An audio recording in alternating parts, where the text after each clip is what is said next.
Within the ancient order of the Harbingers, every member knows two prophecies, two eventualities, one of peace and one of doom. Only one of these foretellings may prove true, but not even the gods know which. And so the Harbingers fight, seeking always to stand against the darkness and be heralds of the times of peace. Yet always the shadow lurks. Doom is waiting, biding its time, assured of its own inevitability, prowling like a great cat ready to strike, hanging from above like a blade on a thread. Doom, they tell themselves. Doom is coming, and only they may stop it. But to fight an enemy, you must know them. And so they recite the prophecy of doom. I shall not see a world that will be dear to me. Summer without flowers, cows without milk, folk without conscience, warriors not brave. Conquests without a king. Woods without fruit, fishless seas. Multitudes of storms. Bad judgments by old men, false precedents of the lawgivers. Forts barren of structures, hollow. A stronghold coming from mistakes, a devastated time. An excess of lords, but too many homeless. Joy in evil, covered in sorrow. Everyone a betrayer, each child a robber. Oh, evil time. Son will deceive father, daughter will deceive mother.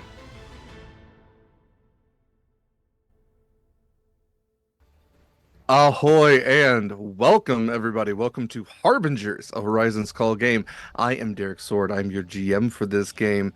I use he, him pronouns, and I am blessed, as always, to be joined by these very lovely people as we continue to prevent the prophecy of doom. If this is your first episode of Harbingers, welcome. This is episode 5 of 6, maybe. We'll see how far they get in this one. Episode of 5 of 6, asterisk planned. I am going to go around and have these lovely people say a little bit about themselves and where you can find more of them. But before all of that, I do want to say this game in particular, because these people are so wonderful, they chose actually to make this game a charity game. And this game in particular is in support of the Entertainment Community Fund, formerly the Actors Fund. So you will find a Tiltify link in chat. You will also find it on all of our socials. Should you be willing and able, both of those factors are important together, to donate to the Entertainment Communities Fund, you can impact this game. You can give advantages, you can give crits, you can give black spots, which in the world of Horizons Call and thereby Harbingers are complications, a few of which they've encountered already. And we are mid-combat. It's the perfect time for a complication. It really is. And all donations are very much appreciated. Should you do anything through Twitch, like subscriptions and bits and that sort of stuff, that stuff's great. That goes directly towards the channel. So we heavily encourage you, instead of all that, to donate to Tiltify instead. It's much more appreciated. It goes towards an absolutely great cause that I will say more about as we go to hit break. Let's go ahead and go around. Let's introduce some folks, and then we'll do a recap and jump right back into stuff, because we, again, like I said, are mid-combat. So let's start out with Abhishek. Hey everyone, my name is Abhishek Matange. I play the group's resident tall, hot, punchy lady, Anubia.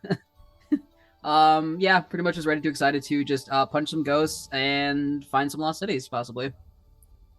Absolutely, yeah. Never mind the Ghostbusters. We don't have ray guns here or anything. We just punch ghosts. Spectre Smashers. Who are you gonna call? Next up, Alex.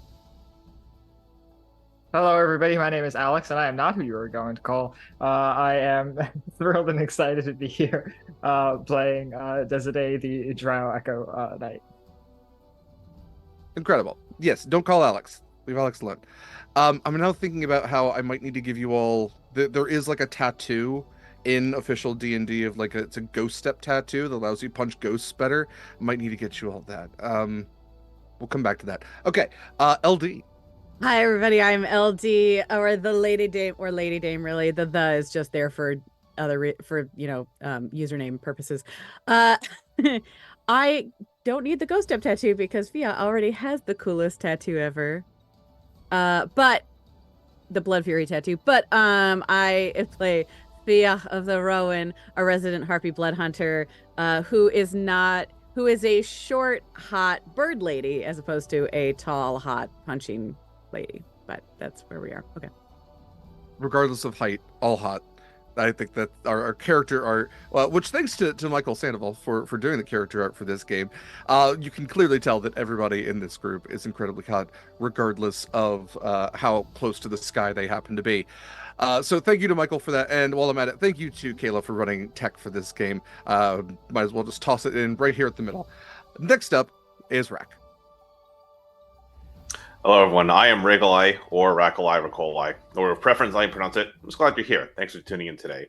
I am playing Croak tonight, not a hot bird lady, just a bird, with more birds serving a bird. It's just birds and birds and birds in here. Yeah, I'm not going to say that Croak isn't hot. I'm just going to say, if you don't think that, you're a coward. You know, it takes a lot to love a weird bird, and I believe in you. I believe in all of you out there that you can find that strength. Last but absolutely not least, Gena. Hi, I'm Gena. I am playing Saskia Kavirense, your local Watcher's paladin and grumpy battle medic, doing her best, I guess, Sailor Moon impression with the moonbeam right now. I love that. That's my headcanon now. Okay, I'm gonna be sticking on that for a little bit. So while I am ruminating on how all of you are just different Sailor Moon characters, I believe we have a recap. So take it away.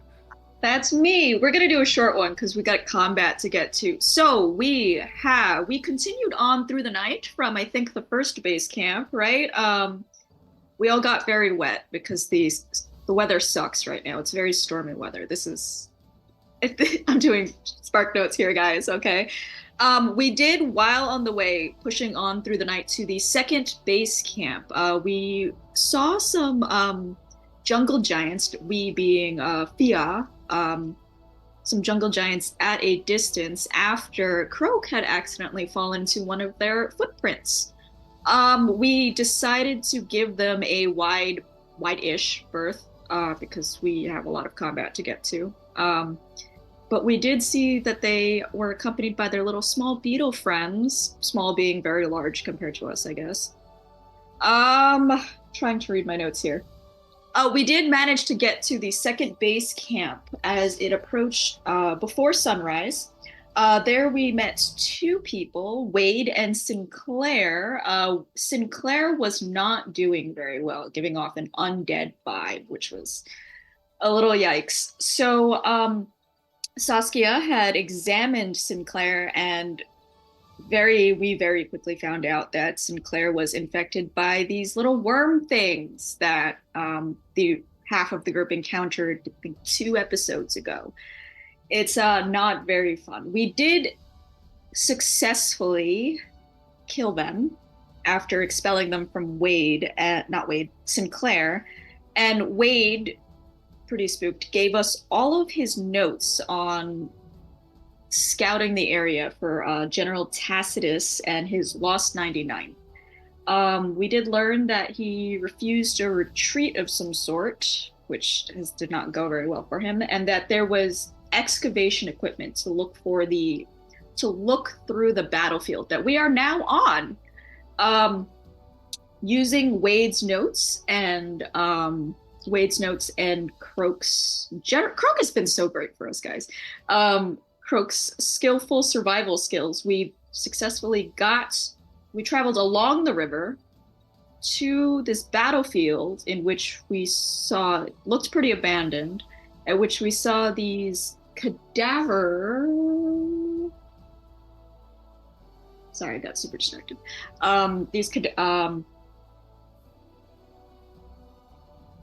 Okay, we'll just drop this. I'm getting distracted. Cadaver collectors, you got Cadaver it. collector. There we go. You got it. I was like okay. the cadaver collectors. We managed using locate objects. Saskia figured that the key that we are looking for to get into the city to stop this prophecy, because that's what we're here for, was on the big one in the back. And Desiree, using her new detect magic powers, not detect magic, dispel magic, dispelled the enchantment on one of the cadaver collectors. But this had set off Tacitus and revealed that he has possessed all of these things with undead magic. So we are in the middle of combat right now, fighting these reanimated cadaver collectors, Tacitus, and all of his specters of the ghosts of the lost 99th. And that is where we are right now at the top of initiative order. Fantastic. Wonderful job, Gena. Enjoy that inspiration. Use it immediately or as you wish. At whatever whims you choose to. Fantastic. Okay, let's get some music switched over, as this is way too hopeful for whatever bullshit you all are doing. Okay, so jumping into top of the order, we have Desiree, I believe. Yes, Desiree. So you have at least one Spectre that has gone after Desiree Prime. You see another Spectre has gone after Fia. You have your Corpse Collector, Cadaver Collector, directly ahead as well. And then you also have General Tacitus, who has made himself known at the head of this mini army that he has summoned. There's a Moonbeam on General Tacitus. You have your duplicate. What would you like to do? All right, let's see. So while Saskia is doing her best Sailor Moon impression with the moonbeam, I'm doing my best impression of a person who wants to live through this. I'm going to pivot around this. You're doing a tuxedo mask, I see. Yes. I'm just going to spin around and just completely just like sidestepping, but stay within the range so as not to eat the opportunity attack. And I'm going to move my echo up similar, so we're just like side by side. If I remember correctly, last time this cadaver collector attacked, it was going after Fia, which is unacceptable, and we are going to correct this behavior immediately and make a bunch of attacks on it. So first attack, does a 21 hit? We're attacking the cadaver collector. Absolutely. Yes, 21 hits. Yeah, 21. I'm just gonna roll all my attacks first and then do damage. Okay. Does a 16 hit? 16 just misses. Damn. I'm going to use my Manifest Echo for a third attack. Okay. Does a 17 hit? A 17 is exactly what you need. All right, let's go. And you know what? Because we're already here, I'm going to Action Surge for an additional few attacks. So we have 2 hits so far. 17 again. Fantastic. So 3 hits so far. 25. 4 hits so far. Natural 1. So 4 hits, all from the rapier. Where is that's 1d7 or 1d7, Jesus Christ. 1d8 plus 7 for 4 hits. So 28 plus we're at 36, 40, 48, 46 points of piercing damage. Magical. 46 points. Dang. Very nice. Hitting in all of like the sweet spots with your magical weapon. You are doing quite a bit of damage on this cadaver collector, with now glowing with these this blue phantasmal energy as the rain continues to pour down around you. Is there anything else for your turn? Yes, I do still have a bonus action. I'm going to bonus action fire off my hand crossbow at the specter that is on Fia. Okay. That is a 19 plus stuff that's gonna hit, and it's definitely hits. Yeah, plus 5, 11 damage, non-magical piercing. Okay. So you watch as the crossbow bolt just kind of flies through. There's a little bit of substance to it that seems like it takes a little bit of energy out of the specter, not as much as you were really hoping for, like that solid, like thwack sound as a crossbow bolt typically lands into something solid. But you did do damage. Mm-hmm. All right, Okay. and that is everything I can do in this turn. Okay. A mighty turn indeed. Next up, we have the cadaver collector, which is going to return its attack at you. So we have, let's see, it's going to take 2 slam attacks at you. So the first one is going to be a 17, and the second one is a 21. Does the 17 hit? Me? Yes. Okay, just hits. Okay. So let's see. Actually, I'm gonna say it's gonna take 1 at each. So I'll say the 17 is towards the echo that you have, since it does see 2 of you in front of it. Okay, so we're going to do, let's see. The echo is going to take 17 points of bludgeoning damage. You are going to take 9 points of bludgeoning damage. And then is the echo still up, or does it just have that 1 hit point? Yeah, it is 1 hit point. She's very gone. So after that, it doesn't take the additional damage. However, you will take an additional 12 points of necrotic damage from this strike, which is now boosted slightly with this ghost energy. Gotcha. And that is it for its turn. We now go to Saskia. How bad does Desiree look from here? Not super bad. I can take a few more hits with no problem. Okay. I do not have. Okay, I don't have a magical weapon, and Anubia can move faster than I can, so I'll move up. I'll move up 5 feet into direct melee range with this thing. And okay, so quick question. Yes. This thing is made of metal, yes? It is. Would this count for Shocking Grasp? You have advantage on the attack roll if the target is wearing armor made of metal. Does it count for that? Absolutely. Okay, so I will Shocking Grasp, because let's see here. That is at advantage. It's only a cantrip, so it's not so bad. That is a 19 plus stuff. That 19 plus stuff does it. So that is lightning damage, 2d8. That is 9 points lightning damage, and it cannot take reactions until the start of its turn. Okay. All right. So knowing that, I will use the rest of my movement to try and get up toward the center of the battlefield. Let's see how much that is. It's 5. I have 35 feet, I think, right? Yes. So okay. The Spectre is still going to get a reaction. Oh, yeah. Okay. I'm not worried about him. Fair enough. 5, 10, 15.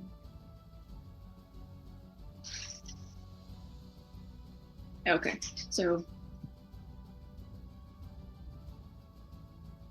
Okay. While you calculate that, the Spectre did roll a 22. That hits. So, yes, I figured it would. So you are going to take 9 points of necrotic damage, and I need a Constitution saving throw from you, please. Okay, wait. 9 points. Damage and a con save. I need to make 2. 1 for whatever this effect is. Oh, that's bad. The first one is a 7. Okay. Your hit point maximum is reduced by 9 points. Okay. And then I did the concentration check, so it's 15 plus 20, so that's still fine. Yeah, you do maintain concentration. However, you do get a bit of that life drain, which is the Spectre's main attack. Yeah, it's a little rough. No, it's not so bad. This is why people die in Curse of Strahd early on, is because they throw true. Spectres at you. Yes. And that's it. I don't have any interesting bonus actions at the moment. Okay. All right. Fantastic. Well, as you have moved out of that area, the cadaver collector will continue to not have any reactions until the start of its next turn. And it is its turn. The only person that it can attack is Anubia. So Anubia, we are going to have an attack on you. So Anubia, the first one is a 17. The second one is a 22. Does the 17 hit you? Both. 17 just hits. Okay. Yeah. All right. So Anubia, then you are going to take. I should have just kept the damage up. Okay, so it's 3d8. Oh, actually, wait a minute. Wait. Actually, I completely forgot about that. I have a cloak of displacement. Okay. Yeah. So I think. Yeah. So let me double check. Yeah, cloak of displacement, causing any creature to have disadvantage on attack rolls against you. Okay. Let me roll those again. That's only a 16 to hit. And that is a 12 to hit. Both of those miss then. Sick. Fantastic. Okay. So with the disadvantage imposed on it, as well as Saskia like dodging out of the way, this thing is completely caught off guard. The ghost inside cannot possess this thing properly, and they just like take these wide swipes that completely miss your Anubite. That is it for its turn. It is General Tacitus's turn, who is going to take a step out of this moonbeam and is just going to step forward onto the battlefield. I believe they have 30 feet of movement. He does take damage at the start of his turn if he starts there. Go ahead and roll the damage for that, please. What is All it? right, so that's... It's only 8 points radiant. 8 points is still better than nothing. All right. So with his movement, let's see.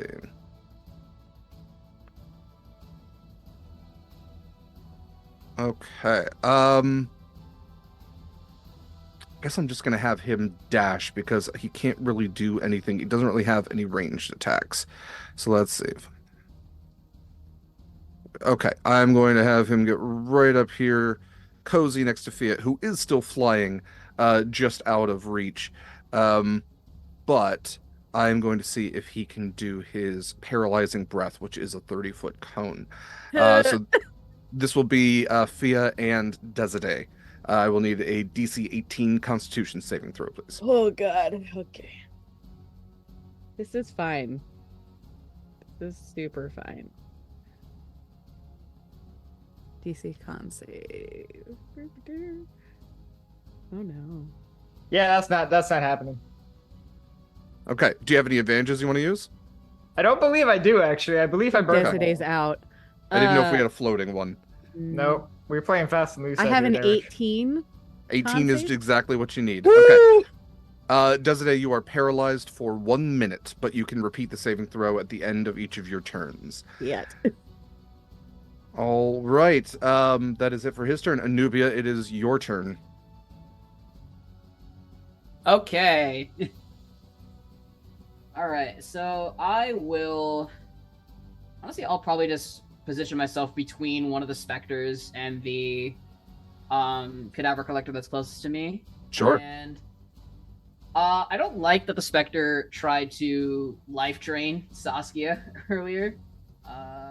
So I'll try to. I'll roll some swings on it, see how it does. So I'll do my 2 attacks. Are your attacks magical? Let me ask that. Yes, my fists are considered magical. Okay. Yeah, they are. Sorry, that's also something that's like a dude bro would say in the Forgotten Realms. Oh, my arms? Yeah, they're classified as deadly weapons and magical. Yeah. I got them silvered, so I can punch vampires better. Oh my god. So that first one is only a 13, so that's not gonna hit, I don't believe. 13 hits. They have an AC of 12. Never mind. Roll the second hit real quick. That is a 26, so... Yeah. Okay, let's roll that damage. Yeah, they look like they have armor on. They're still just ghosts. Oh, okay. Alright. Yeah. So it's...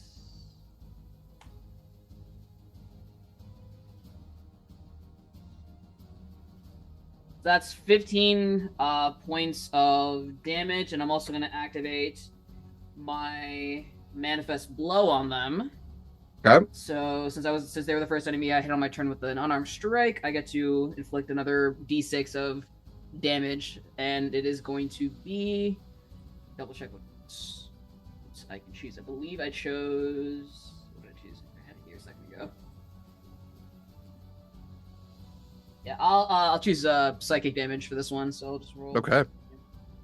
That is a 5. Okay, 5 points of damage. Yeah, so 5 points of psychic damage plus the other damage I already gave it from their fists. So yeah. Okay, so I think that's, you said 15 and 5, so 20 points in total. Does that sound right? Yes. And Okay. Yeah. And I'd also like to spend one of my key points Okay. to make a flurry of blows. Okay. So let's get to do 2 more unarmed strikes on this. Yeah, go for it. That, I believe, is a 21. It is. And a 13. So 21 and 13 for both attacks. Both will hit.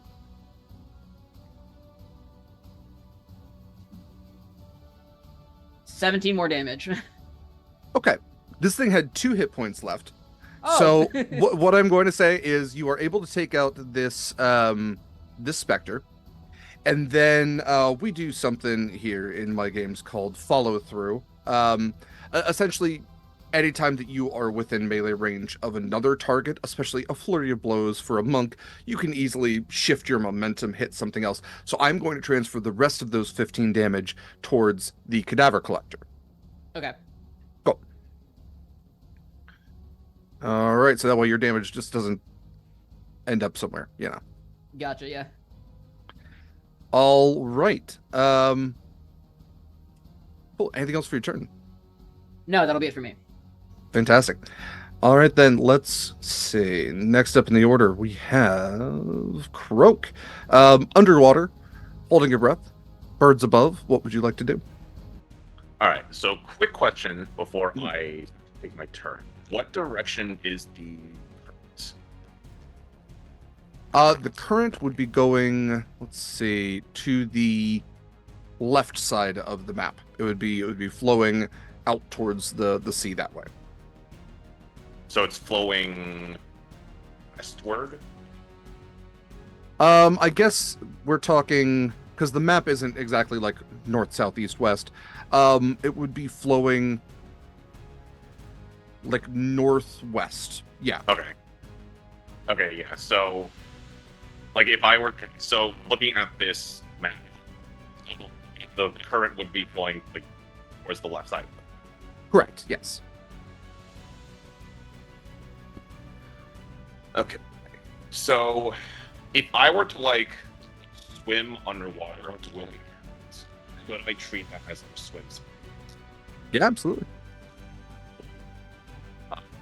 In that case, I am going to draw my short sword, and then I'm going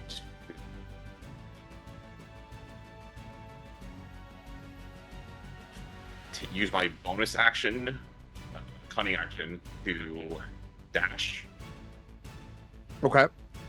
So I'm gonna go here, and then I'd like to try and attack the underwater. Absolutely.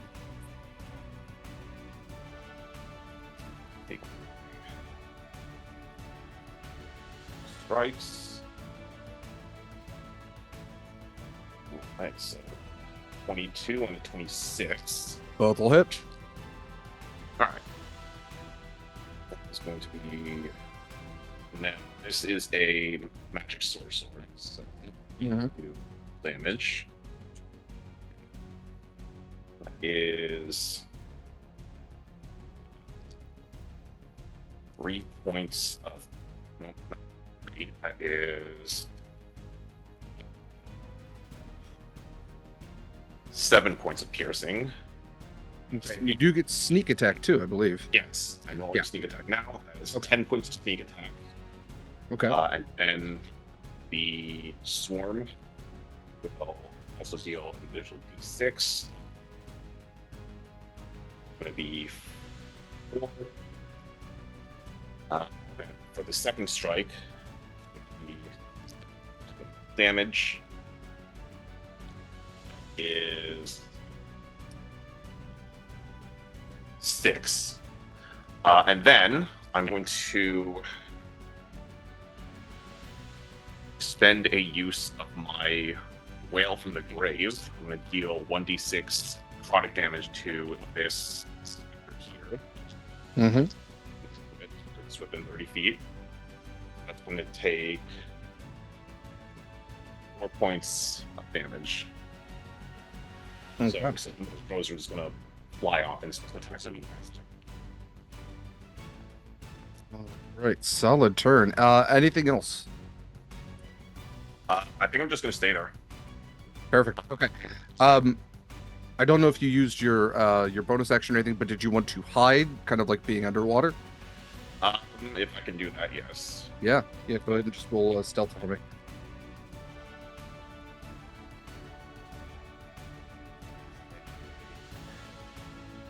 Me. Wonderful. Yeah, absolutely hidden underwater. You found a little reed that you can breathe out of to stay underwater perfectly. Awesome. Thank you, Rek. If you don't mind checking your mic for me and checking chat as well. Okay. Yeah. Let's see. Fia, you're up next. It me. Great, fantastic. This is fine. This is totally fine that the specters do this life train thing. As it's great. Okay, well, God, I am surrounded, aren't I?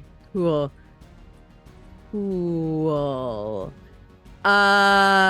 Okay. The thing is, I'm better in the single combat situation. I don't have shit for multi attacks. So I'm gonna deal with the specter in front of me first. Or at least I'm going to try. And I think what I'm gonna... How is that particular specter looking at this moment? I mean, it's hard to tell with the specter, but I know a little bit about undead. I don't believe that specter's been attacked at all. Great. Okay, cool. I am going to go at it. We're gonna do the thing. I do have the Rite of the Frozen already up, so I have additional cold damage happening. Probably not as useful in the specter, but we're going with it anyway. All right, we're gonna go at it with 2 whip attacks. Why not? I imagine sneak attack is not going to happen because I'm surrounded and there's nobody to save me other than Desiree trying. Yeah, your only ally nearby is paralyzed right now. Yeah. It's just me out here. This is fine. Okay. Oh, that's not bad. I'll take those. Thank you. So for the first whip attack, it's going to be... where is that? Oh, jeez. Jesus, Mary and Joseph. That I think a 27 might hit the specter. Yes, I think that's probably just enough. Yeah. Yeah. The second attack has a 24. I mean, just skirting the edge, but I guess I'll give it to you. Yeah. Okay, perfect. Okay, so I'm gonna do damage, and while I'm here, and since I hit it, I might as well. I feel like I should throw a branding smite into that first attack. Why not? Yeah. Live your best life. YOLO. Yeah. YOLO. Okay, so we've got, let's see, that and that and that. Yeah. Okay, cool. I just have to remember that if I have all the right dice here. Okay. Oh, hey, I'll take that. That is less exciting. Okay, cool. So for the whip attack, that first whip attack, it is 4. Nope. Oh my god, where is all my stuff? It is 12 points of slashing damage, plus an additional 3 points of cold damage, and an additional 3 points of radiant damage from the branding smite. Okay. And that specter is now sheds a dim light in a 5-foot radius and can't become invisible. Aww. For the next minute. Just embarrassed now. Yeah. Okay, and now here's the thing. Oh, I think this only happens once. So, and the second one hits, so we're gonna do that again. Which is in another 10 points of slashing and 4 points of cold damage. It had 4 points left, so you have taken out this specter. Okay. And you watch as it dissipates into almost like becoming part of the mist and rain itself and just seeps back into the ground. Now you're just surrounded by 2 possessed automatons. And I am within, I think I'm within 10 feet of the one that's on my left. Mm-hmm. Like I'm in that 10-foot radius of, but I'm up in the air in that within that. 10 I think feet. you said you were 15 feet up. Yeah. Yeah. I'm not sure about the second one if I'm with where I am in. I mean, it's the same height. So if you're 15 feet in the air, it can't reach you. It has a 5-foot reach. Oh, okay, great. I'm just gonna sort of move myself like around so I'm not stuck between these fuckers. Yeah, they will not get an opportunity attack. They can't reach you. I'm just gonna be right here, I think. Okay. Yeah, that sounds great. All right. Anything else for your turn? Let's see. The Branding Spite was my bonus action. I'm very confused about this whole. It just says the next time you hit a creature with a weapon attack before the spell ends, and it's a concentration spell to a minute. But I think it seems like it only applies once to one attack. If you're holding concentration. Concentration is for if you don't hit. Yeah. And then you concentrate on the spell until you hit. Okay. Thank you, Gena. Yeah. That's what that's the wording that I was reading, Gena. So okay. Just making sure. Okay, cool. Yeah, that's my that's it. That's what I got. All right. It is the Spectre's turns. Seeing that Fia has dealt with one of them, it is, even though Dezade is just a sitting duck, the Spectre is going to go after Fia. So Great. Fia, you are going to, let's see. That's only an 11 to hit. The Spectre will not tries to do a life drain and fails. Thank. The other one is going to go after Anubia. And Anubia, that is... there we go. That is an 18 to hit. Is that with disadvantage because of my cloak? Oh, that's right. Yeah, disadvantage. Does not hit. Okay. My specters are useless. Okay. They do have 50 feet of flight. Anyway. Okay, that is it for their turn. Let's see. Okay. We are back to top of the order with Dezade. Dezade, nobody has hurt you. If there's anything that you can do while paralyzed, please be my guest. Otherwise, if you would like to end your turn, you can roll a DC 18 Constitution saving throw. So if I'm reading the rules correctly, I can't actually use bonus actions while I'm paralyzed. I think it depends on how physical they are. Yeah, I would just like to manifest an echo, just to potentially eat an attack in case I don't best out of this shit. Yeah, I think that you could probably just, squeeze one out. Sure. Yeah. So I will manifest an echo and go to the end of my turn and try and break out of this shit. Okay. Oh, that'll do it. It's a 25 total.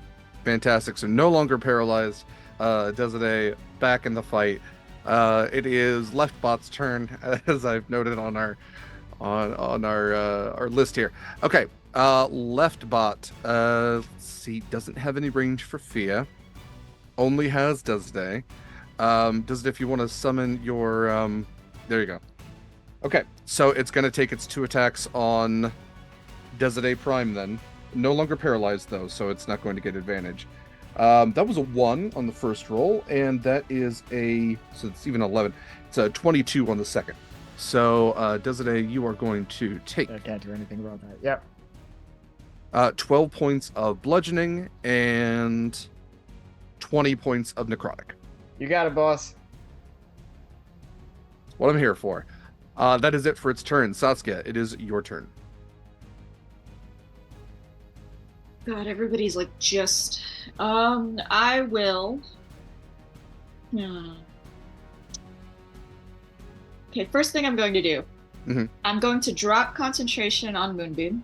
Okay. because I'm going to use my action to cast Aura of Vitality. Okay. Which is concentration. That gives me a 30-foot.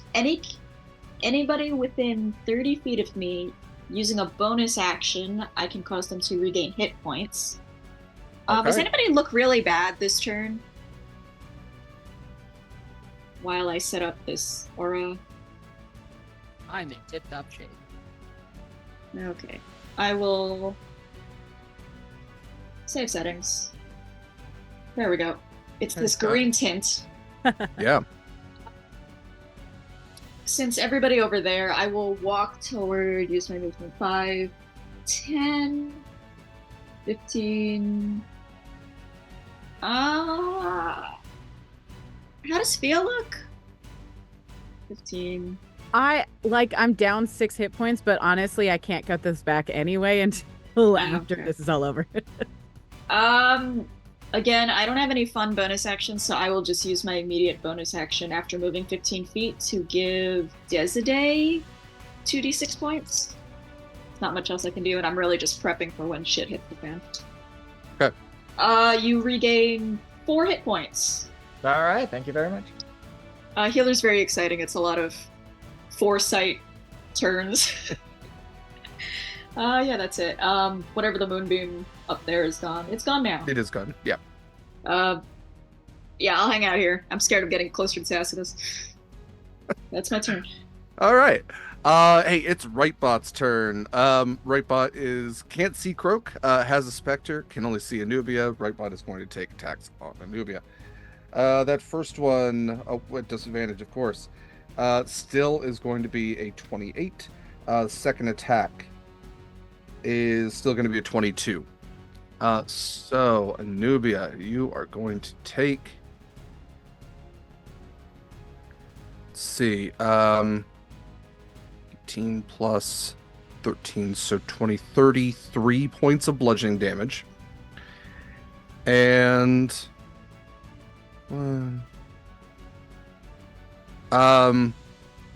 40 points of necrotic damage. That's awesome. Okay. All right. Abhishek, you're a little staticky now too. I think you and Rack might have traded issues here. We'll find out. Okay. So as Anubia goes down to 0 and drops, I will note in the water, it might be imperative on some of you to pick her up. Okay. Moving on then to Croak. Croak, it is your turn. You've just watched Anubia go down. You have a Spectre between you. You are still hidden, and you do have the automaton next to you as well. Okay. First off, how's my mic sound? Is it still popping? It's perfect. Yeah. Like I said, I think you and Abhishek traded issues somehow. Awesome. Across time and space. Yeah. All right. So, I think it might be important to get rid of these fellas first. So I'm going to use my bonus action to cast Hunter's Mark on the corpse collector that's next to me. Okay. And then I'm going to attack the specter that is in front of me with my short sword. Okay. That is going to be an 18. I believe 18. Because I have advantage. Because I'm hidden, I have advantage on that. Mm-hmm. Yeah, 18 absolutely hits. Okay, yeah. So because of that, I'll get my sneak attack. Ooh, there we go. That is 11 points of piercing. Okay. And then 11 points of sneak attack to the Spectre. That is enough to take this one out. Cool. So I think once it disperses, I'm going to move over here and then kind of do like... Can I grab onto Anubia with my free hand and then like lash out at the cadaver collector with my other. Yeah, absolutely. Cool. Take that. That's going to be an 18 to hit that. 18 hits. Cool. So that is going to be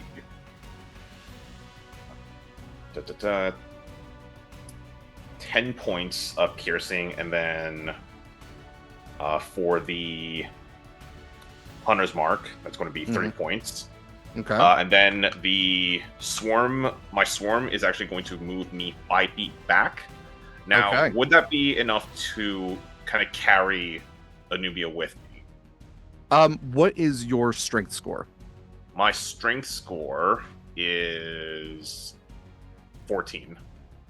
14. Yeah, I'm 14 is well enough above average that I would say you'd be able to, especially in water, pull along your companion.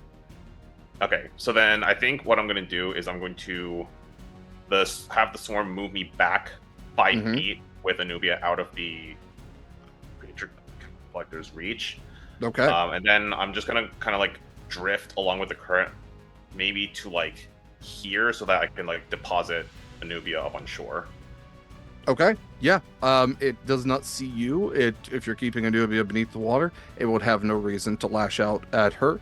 You may absolutely get both of you to shore without the cadaver collector taking an attack of opportunity. Cool. So I'll probably end up like here and then kind of like push Anubia up onto shore so that she can. All right. So once on shore, Anubia will actually be able to take death saves without disadvantage now.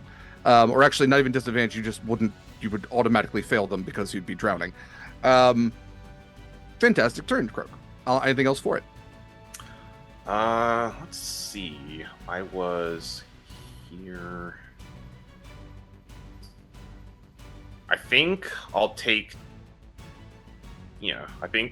2 more spaces of movement. Yep. Actually, I'll go 1 more space. So, I'll go right here. You got it. Okay. And then I'll end it. Then we are to Fia. It is your turn. There is 1 specter left who is engaged with you. It is really the only creature that can attack you, as it has a flying speed. Otherwise, you have the 3 cadaver collectors who are still engaged with all of your companions. You do see, though, from your point of view, that Anubia, while she did drop, has been brought ashore, still unconscious, but not in imminent danger. Well, that's good, because there's nothing I can do about that particular thing anyway at this moment in time. So I'm gonna go after this specter that's in front of me, and I'll deal with the corpse collectors later. So we're going for the 2 whip attacks. Why not? Oh, one of those. Well, man, the dice giveth, and they sure take it away. The first attack was a natural 20. Fantastic. You may double the dice or double the damage on that. Great. I will do that. And again, we've got the Rite of the Frozen still up.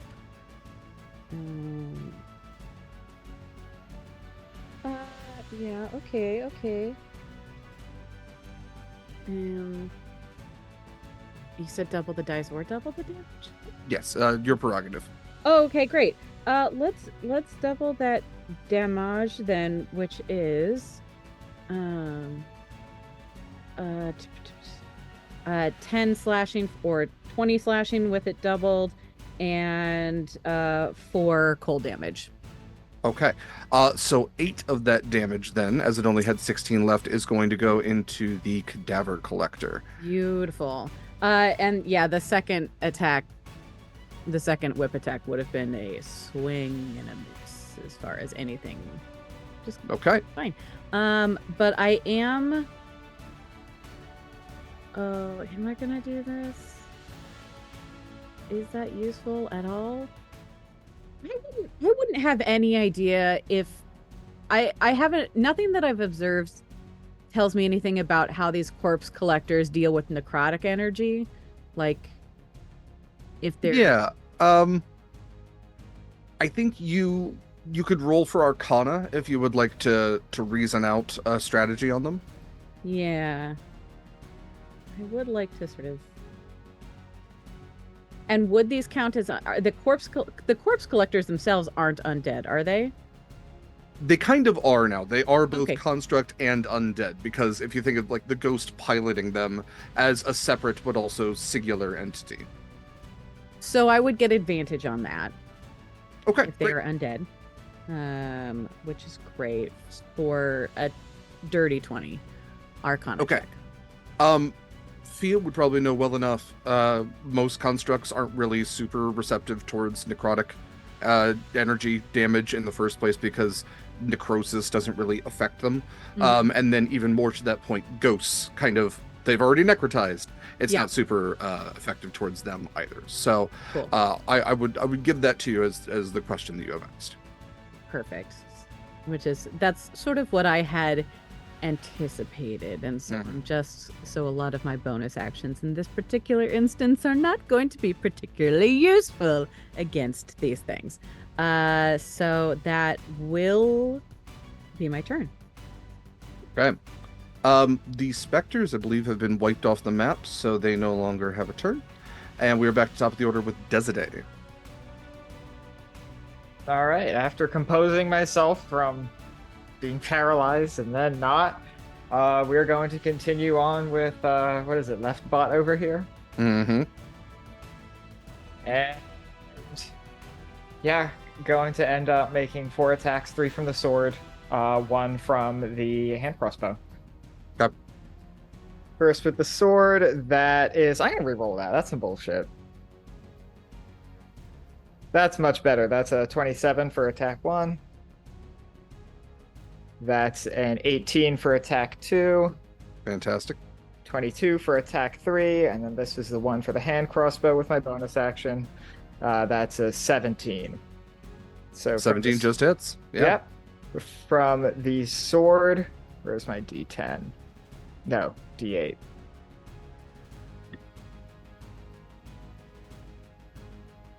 Sorry, y'all. Math is hard. The worst part of D&D. So from the sword with 3 hits, we start off base 21 points of damage. Then we're going to roll the die. Yep. 28. 33. 37. And then... So 37 points of magical piercing. And then non-magical piercing, we have 9. Okay, so all in all, 46. Yes. Okay. All right. Okay. Is there anything else for your turn? No, I got nothing. That's it. Okay. All right.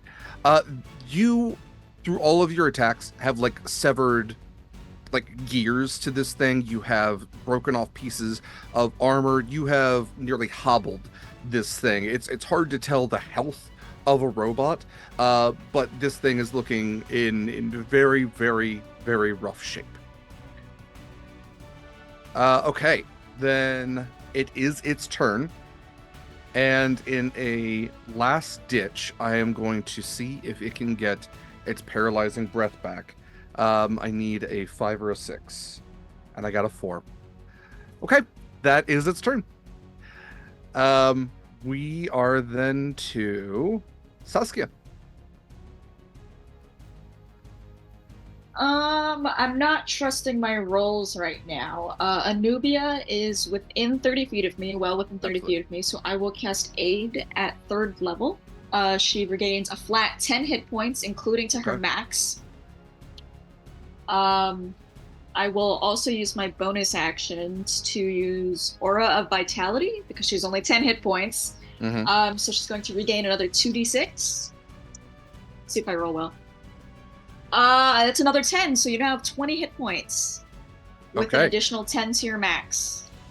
So Anubia back on land, still prone, but up to 20 hit points. Very nice teamwork on that. I will try to move toward the rest of the group. Is this little gap here that we can't really see because of all of my stacked auras? Is that like Do I have to make a check to jump over this island over here, or is this just the thing I can do? Can you pinpoint what gap you're talking about? Right here. Can't really see it under. Oh no, that's the water is shallow enough that you don't need to. Okay. Yeah, no checks. I will use my movement to walk toward everybody, and I will resolve that in a second. So okay, we can move. It's not interesting to do. Oh yeah, it's my turn. It's action bonus action. All right. We are then to Rightbot. Rightbot is kind of left all alone over there. Oh, geez. Rightbot is going to move towards Saskia. Let's see if it has enough movement to get to you. Just short of 5. Okay. Yeah, I moved 20 feet. Yeah. Okay. Well, actually, I think it actually does have... What is the reach on this? Reaches 5 feet. Okay. All right. I am just going to have it then move. It's 30. And I'm going to see if it can get its breath weapon or its poison weapon or whatever it is. It's paralyzing breath back. Hey, it did. Okay, I will need a DC 18 Constitution saving throw from Desade. Let's see, what does this cone look like? So 30 feet. So Desade, Saskia, Via. Yes, that is. Is this Desade up here in front of me? Is that an echo or is that actual Desade? The one directly in front of you is actual Desade. Sorry. Dave. Okay. Yeah, the little green dot is to identify the echo. So actual Desade gets +3, I think. Yes. And if the echo can be paralyzed, then it also needs to make the save as well. So DC 18 from Saskia, potentially both Desades and Fia. Real Desade rolled 18. And fake Desade is immune to all conditions. Okay. I rolled an 8 on the die. That's not making it. Would you like to use your inspiration? Oh, that's right. I have one of those. You sure do. Watch this be just as bad. Wait. Oh, I missed it by 1. It's 17. All right. Fia, what did you get?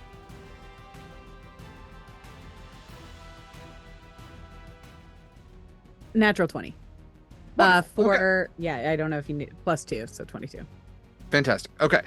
So Saskia, you are paralyzed until you can roll at the end of your next turn. That is it for its turn. Let's go ahead and go to General Tacitus, who let's see. So many good options. I think Tacitus is going to target Saskia, honestly. That somebody who is now paralyzed, he is going to see that as a decent target since Desade is already engaged. Desade, I don't know if your Echo gets an opportunity attack, but if so, she may absolutely take that.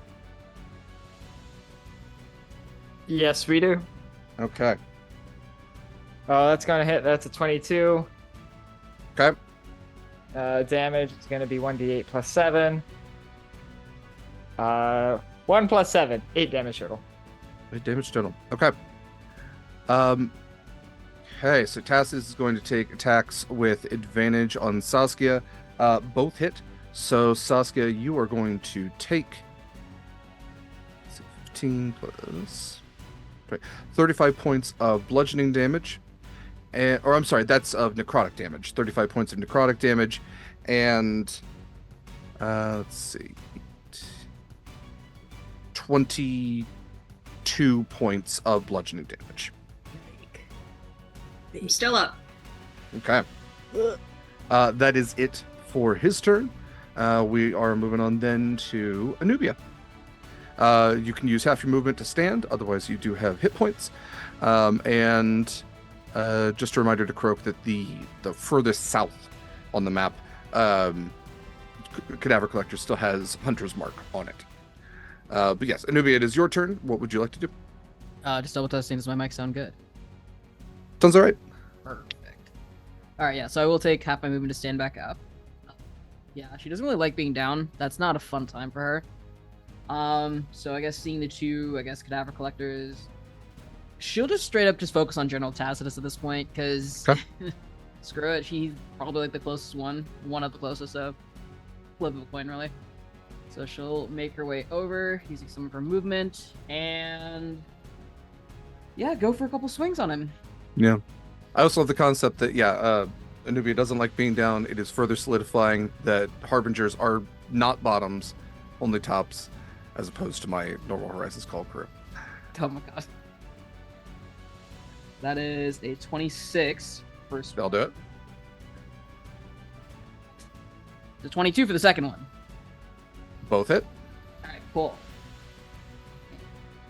Let's go for damage. 12 for the first hit. 10 for the second. 22 points of damage from Anubia. Does have magical fists, as we've established. So. And I'll spend another key point for another flurry of blows. Alright, so let's roll some more attacks. That's a natural 20. Okay, you may double the dice or double the damage. The second attack is a 23. Go for it. I'll double the dice for the natural 20 hit. Yep.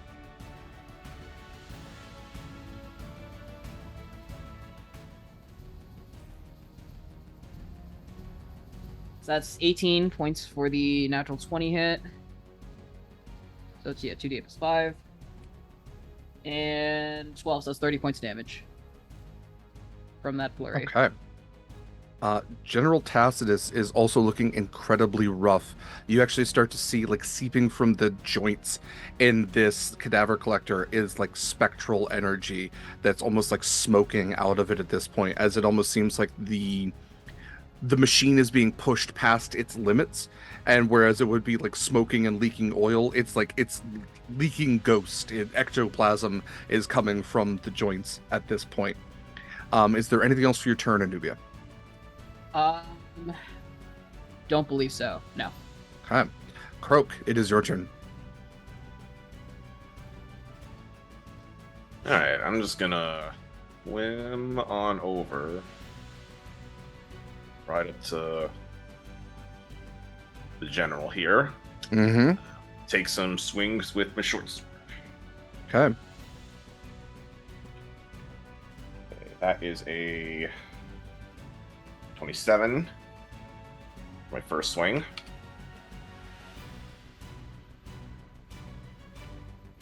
That's going to be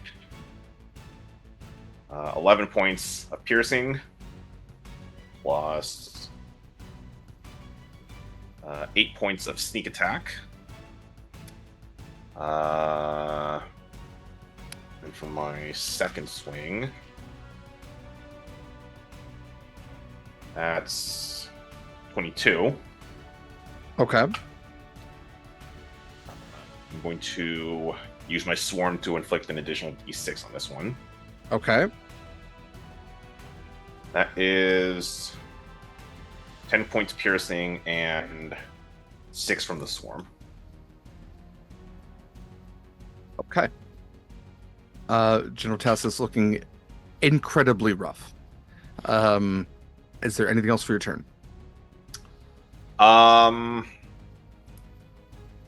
Let's see.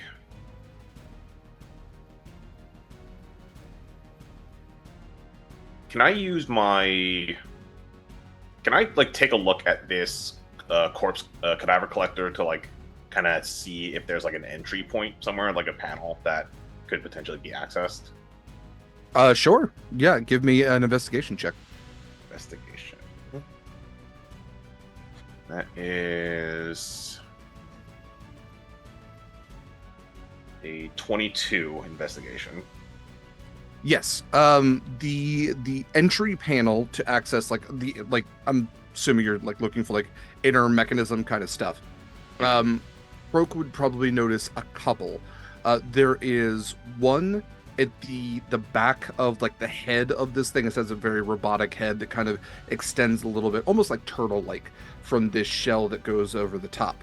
At the very back, there's an entry point which goes to the arcane core, which would typically power this thing, that would give off green light. Here you notice, that it's that specifically is possessed, and that is what it's powering it with. Now, ghost light. There is also a panel which gets into like the inner gears and mechanisms and that sort of stuff.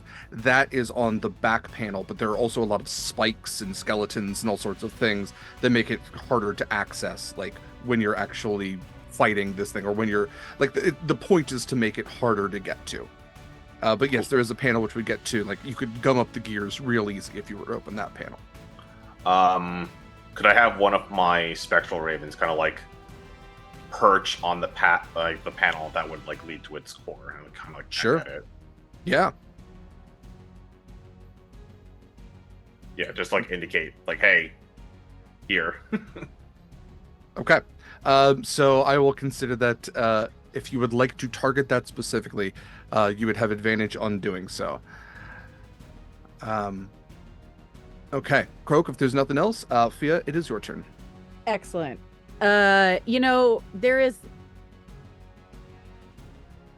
I love that Croak gave me a hit here sign. I'm gonna just reach out with the claw, and some bolt of red energy crackles, and I'm gonna Eldritch Blast this panel. Okay. Nice. Let's see how that goes. Rolling both. Oh golly. Oh wait, I get advantage on at least on one of them.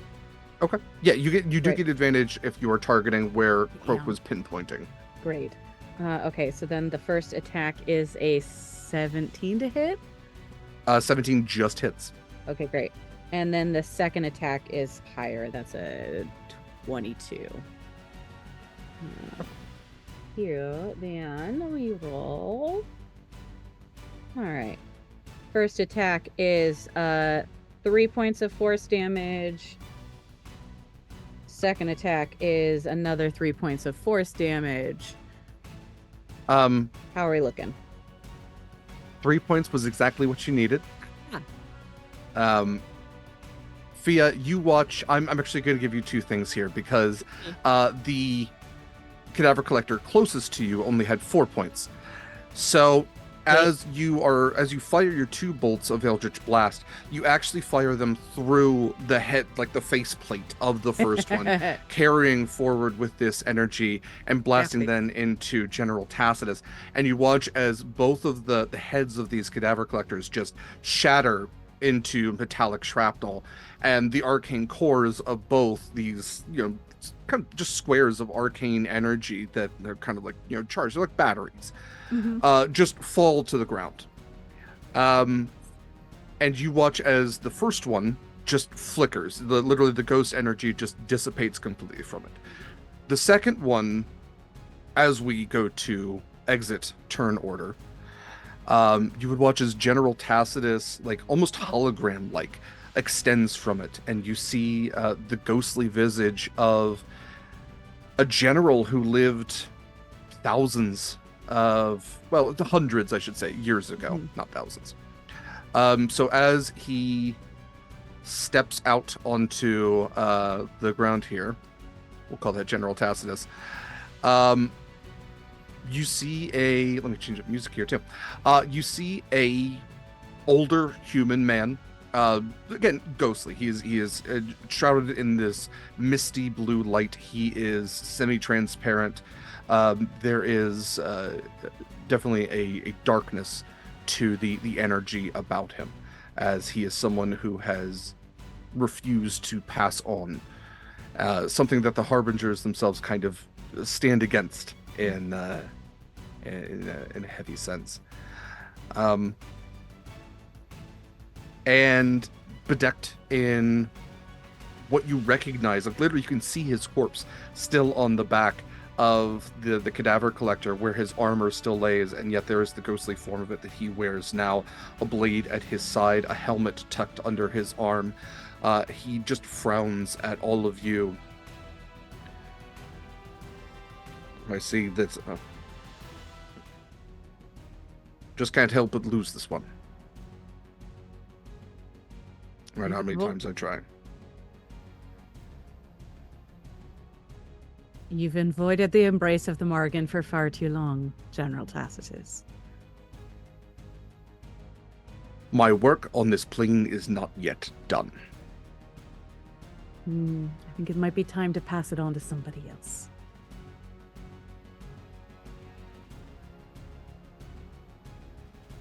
Well then, to you, the first who have bested me in all of these centuries, will you carry my banner? Will Banner? you do what I could not? I'm sorry, Elde, please. Oh no. Oh, I was just responding. The banner of the Nereians? The banner of the 99th. Carry my standard to Torlang Sin. Do what I could not. And I will take my army to rest. What were you trained to do? Conquer. Put your army to rest, and we'll carry your banner. Where is it? Roll a persuasion for me. Does it? I'm rolling deception. Okay. While that's happening, I'd like to move back to the tents over on this side where I had left my bags to grab them since I left them there before jumping in the river. For fun, I rolled paralysis. It would take me 3 rounds to get out of it. Okay. All right. Saskia's late to the conversation. We have a 20 total for deception. Okay. Roll a 1 to see through it. So he looks to the Desidays and just nods. I believe you. I see greatness in all of you. To face my army head to head, which was more than those cowards could say for themselves, is a difficult thing to do, and yet here you are. He walks almost on the water and reaches down into it, and with this pulling sound, this sucking sound from deep in the water, he retrieves the last of a metal battle standard, the head of what would have been on a pole with a banner on it, and it features the 3 heads of the Nerian Empire: the unicorn, the black eagle, and the lion. And he sets it on the ground at your feet. Spoils of war are yours as well. I found myself quite fortunate to be bedecked in some of the best of what the Nerians could provide in my time. Should you wish to make use of it, I will find no fault in that. And to those of you who would carry my blade, put it to good use. Should you find vengeance, use it well. And with that, he turns around and places his helmet on, and you watch as a legion rises from the earth in ghastly form. And almost like with this thunderous marching, you hear them all come to attention at the same time, the entirety of the 99th. And as he makes a call whose words are lost to the wind, they vanish, just like with a breeze that carries them away, gone to the storm that still rages around you, passed on to only the gods know where. So you are out of turn order, you are out of combat. The automatons around you, the corpse collectors, are all deactivated. Those that were still active or able to be active, I should say. You do note that there is armor that was noted as General Tacitus. on the automaton that he was operating. So there's armor and a weapon. And then he is gone. So should you wish to take that, you may do so. Should you wish to look around anywhere else here, you may do so. Otherwise, what do you all like to do? What are your next steps? Is it still raining? Yes. I think Croak would like to look around to see if he can find like a commander's tent and go inside to like see if he can find like any battle maps or like notes that he could like look at.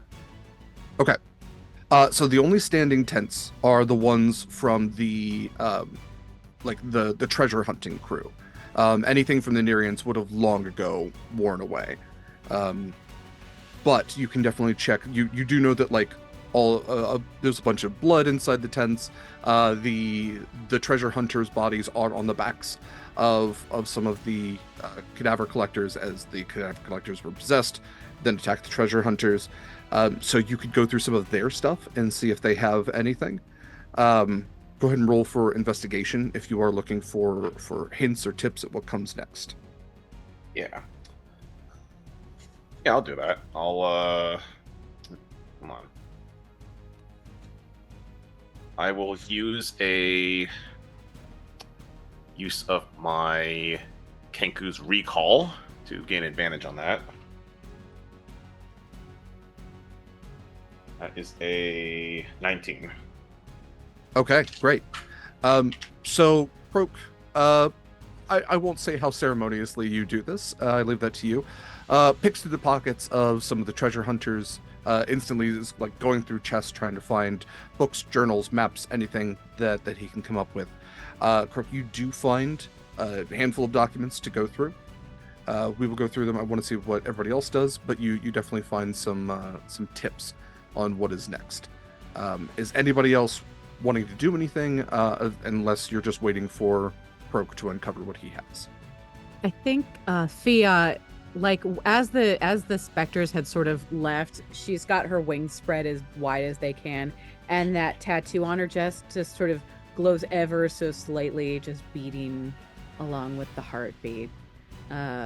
This feels great. This feels like what she was meant to be doing. And she is going to walk over to the I think she'll pick up the Tacitus's armor and weapon. As she does so, she's going to like step directly on that banner, so it kind of like goes and like just buries itself slightly in the mud as she does so. Okay. I am going to be looking general whatever the cadaver collector that Tacitus was possessing, and whatever remain like. Well, I'm looking for this key. I'm looking for this damn key, and I'm very grumpy about it. Okay. I have 10 hit points. Not happy. Yeah, Saskia, you go ahead and just roll for investigation. You may do so with advantage. You know what you are looking for. Oof. That first one was a 4. Oh god. Oh my god. 13.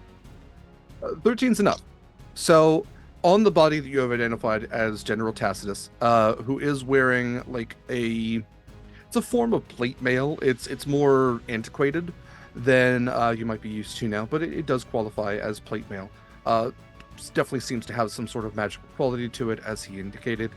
You also find that there is a longsword at the hip of this corpse, and then you do find that kind of like almost strapped into the armor itself, like something that would have been inside the chest plate. Not even something you could easily like access, but something that is being kept as safe as the person themselves. It's a rectangular kind of like, it's not a cube. What am I thinking of? What's a 3-dimensional rectangle?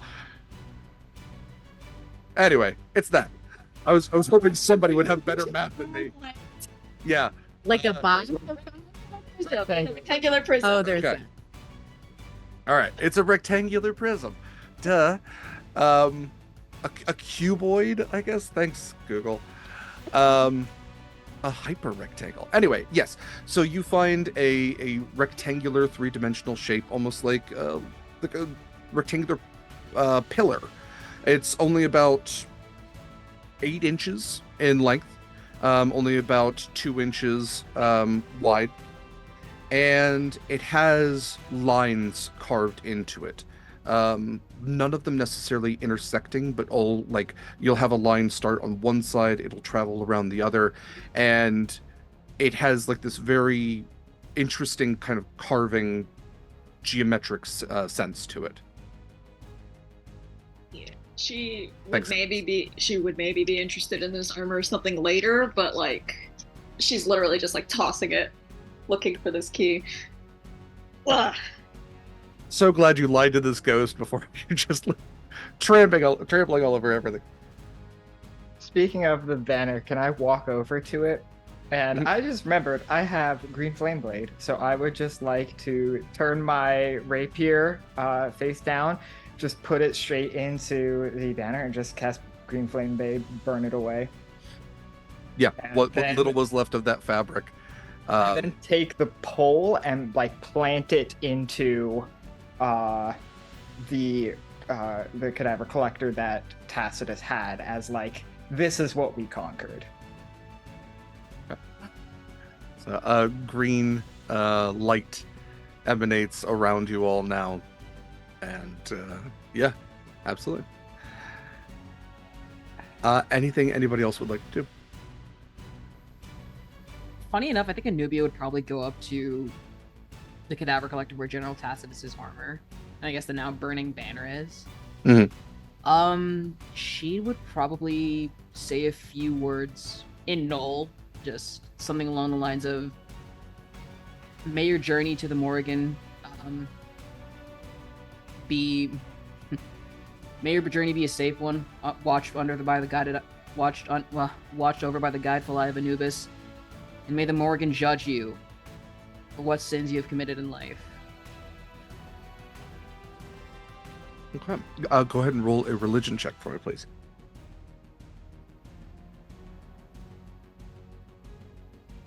That's a natural 20. Fantastic. Anubia, until your next long rest, you may consider yourself blessed. Okay. Before we go to break, Croak, the notes that you're going through, we'll say, because it's raining outside, you're inside the tent kind of going through things, looking at the last pages of these journals, of these maps. From what you were able to piece together as these treasure hunters were piecing together themselves, you can see that they were moving further north. They were looking for the key, but they know where the key goes. From what they had determined, the city of Torling Sin can really only be one place, and it's going to be in the mountains. There are mountains to the northeast of this island as it kind of wraps around, and that is where you all were essentially heading, more or less. And it kind of makes sense that if you're going to go further on, you're going to have to go into the mountains. However, they discovered a place in the mountains almost like a bowl, and they kind of note it as the bowl, which makes it very difficult to get to because the mountain kind of crests up around it. And there's a kind of notation on a theory of where this area is, and one word that you note says comet ? If you want to piece together some of this stuff, we can do nature checks as well. Otherwise, it says 2 main options: climb or swim. We believe we have a way in through a step well. We just need to find the key. Legend says General Tacitus has the key. That's our next step. They wrote a lot in exposition, so bear with me on this. From what you can tell, it looks like you'd be able to climb the mountains into Torling Sin, depending on if you all wanted to climb mountains. Otherwise, it looks like there might be an underground, almost underwater route through a step well that has been uncovered long ago and has just kind of been this one weird artifact that no one's really been able to piece together why it's there. It's not near any other civilizations. It's kind of thought like if there were ancient tribes, maybe they utilized the step well, but there's as that's what you get just from the cursory glances you're reading through all this stuff. And it would be less than a day to get to the step well from where you are. So I will 22 on my nature check. Okay. Yeah, Croak, you would reason that when it says comet, when you're looking at the mountains, when you're looking at Stepwell, when you're looking at everything kind of pieced together, but you kind of are making sense that Torling Sin probably sat in the remnants of a meteorite strike, of where a meteor landed in the mountains, carving out a bowl shape that they then used as natural fortifications, a natural hiding spot. So you all are looking for the impact site where an ancient long lost city was built, and that is your goal. So you could, like I said, you could all decide to climb to reach the edge of Torling, the mountainous walls of Torling Sin, knowing that you would have to climb up and likely back down, or you also have this alternate route provided to you as well. And I will let you all discuss that as we go to break. So thank you all for joining us so far. Please stick around. We will be back in about 10 to 15. Hang around, do the things. We'll be back soon.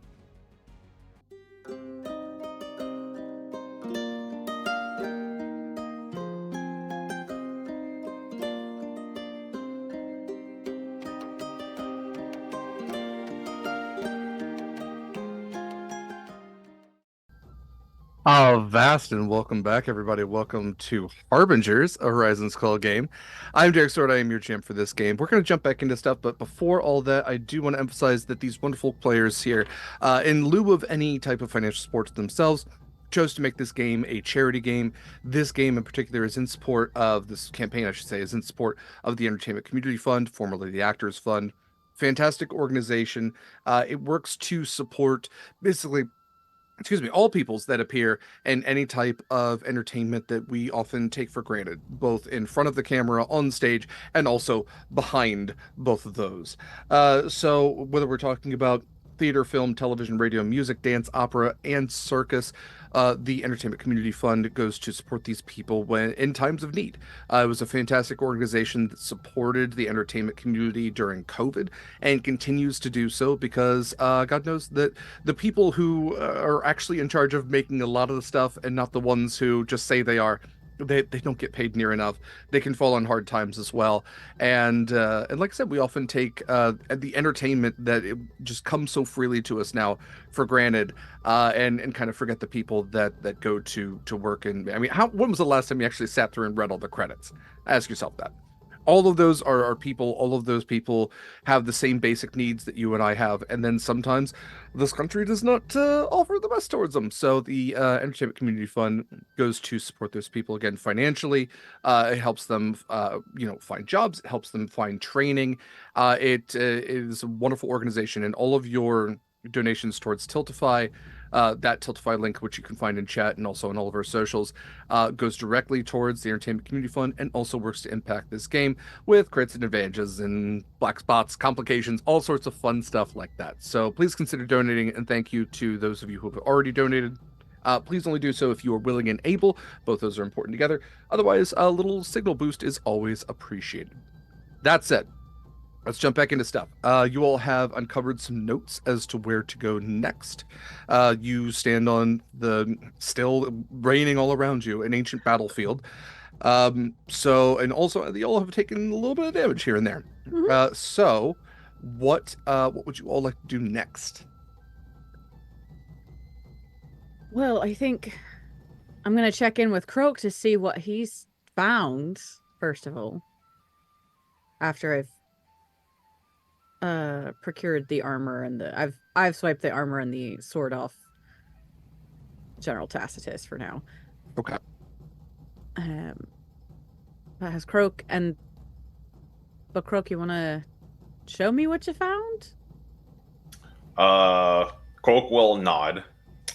He's going to look around and then he's going to pick up a rock and then kind of go back towards kind of where everyone else is, and he'll like open his mouth and like let out like a squawk to get everyone's attention. He will hold. First, he's going to hold up the map, and then kind of gesture into like the mountain range with it. Then holding the rock, he's going to emit a whistling sound from his beak as he like moves it downward, and then drop it into the mud so that it like splats into it. And as it hits the ground, like you hear like this crashing noise, kind of like a cart turning over, emit from his throat. And then he's going to take the rock out, and he'll like kind of dig a deeper hole, point into it, and he'll look at all of you, and he'll say, "Toiling Sin," and then point back at the mountain range on the map.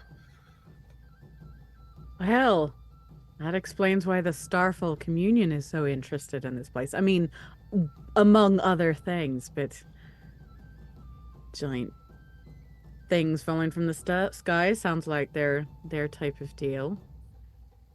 So mountains. We're going up mountains. Croak will kind of bend the feathers on his pseudo wing so that he's holding up two. He'll two entrances. Hold up one, and then first entrance. He'll kind of imitate a climbing motion, making like sounds of like rocks scraping against each other. Climbing, like, okay, all right. I don't mind that. And then holds up two feathers. Second entrance. And then he'll imitate a front crawl with like splashing sounds. Oh, I don't like that one as much. I mean, crawling, that sounds like water. So underground, under caving or something? Well, I know which way I'd rather go. The wings sort of help, and frankly, crawling, not how I like to move about this world. Croak, do we know if one of these paths or the other will be a faster trip? Croak kind of cocks his head, kind of thinking. You said that both will generally just get there in less than a day. I mean, it all depends on your mode of travel. I think no survival check needed. Croak, you would know that for Fia, probably faster to fly up and over. For everyone else, scaling a mountain might not be the fastest route. To go underwater, you're not exactly sure how long you'd have to be down there, how deep the water is, because no one's really done it. Like, both of these are in theory, because no one has scaled the mountain and no one's found the way to get through the step well. But it's believed that there is a secret entrance through this step well that will lead towards probably an underground, potentially underwater mode of entering this city. Thinking on that, Crow will just kind of shrug.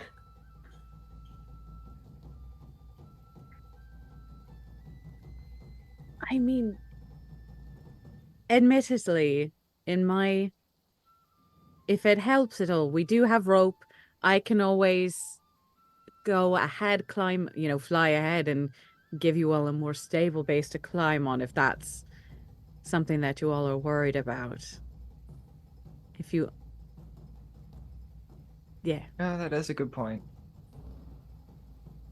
I just know that I feel functionally useless in water or in underground situations. They're not my favorite.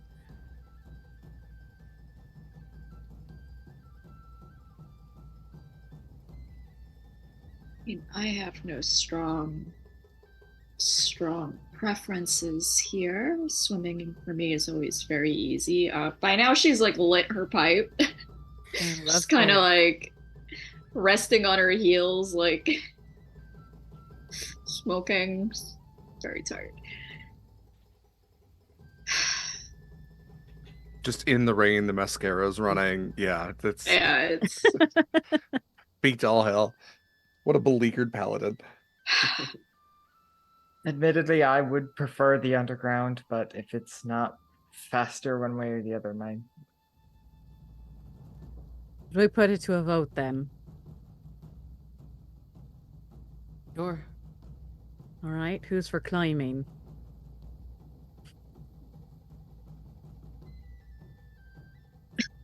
All right. I'm not voting either way. Oh, great. Same with- Democracy Oh, at its great. best. Democracy Great. at its finest. Yeah. Who's for going underground? Looks Yeah, like you literally see A Nubia and Nubian Sasuke just Sasuke. not raising anything. It's like, Well, I think I'm- that means that climbing wins. If the other two are abstaining, that leaves Croak and I 2 to against 1. Desiree. unfortunately, I do think that is what it means. Yeah. Mm-hmm. I unfortunately didn't really have any strong leanings either way, so wouldn't have been fair to me to vote either way. So You're going over. I'd rather not do it today. that I agree with. No, shall we? Now the question though too is, do we want to go from here and then rest up before we hit the mountain, or Sasuke? I have to admit, you're not looking great at this moment. We could always camp here, although God, camping in the mud is not my favorite thing either. Croak will point back over to where the tents are. Oh, fair. No, there's only a bunch of blood on the ground. It's not, Yeah, it's yeah. What else is new? You're not sleeping on That's- the ground. There's cuts. It's not something we're not used to. Ugh. Spent many. Well, I was gonna say something about camping and nearing intense. I've done it before, and I'll probably end up doing it again, as much as I hate to admit it. What? I'm not saying anything. Yes. Anyway. Like, you can see like Anubia's like cocked an eyebrow at that, just like Look, one has youthful indiscretions. We make terrible choices when we're young. I don't need to talk about. I don't necessarily feel the need to talk about it. Okay. Well, you all go to ponder the long list. No, I'm not going to say that. That's rude. Numbers don't matter. You all take your long rest. Is anybody doing anything in particular aside from just getting rest? I would love like how to you check assume that Fia actually keeps track, but that's I like I said, we're not going there. Go ahead, Alex. I would like to check in on Anubia since I know she went down in the fight. Sure. Anubia, how are you doing? I saw you went down in the fight. oh, I've been better, but thanks to Sasuke, I'm not down and out. Thankfully. Good to hear. Just wanted to make sure you're doing okay. No, I thank you for that. I'm doing fine though. Of course. I have been in worse situations than this, so That sounds like a story. probably not. Probably when we were back on the ship. Right now might not be the most appropriate time for it. Fair enough, fair enough. Well, I hope you get some rest. You as well.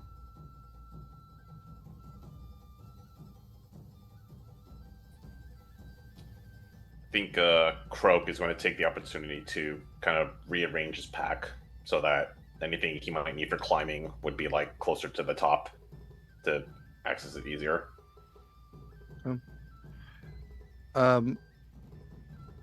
Let me ask, what all do you have for climbing equipment? Let me check. I don't think I have anything.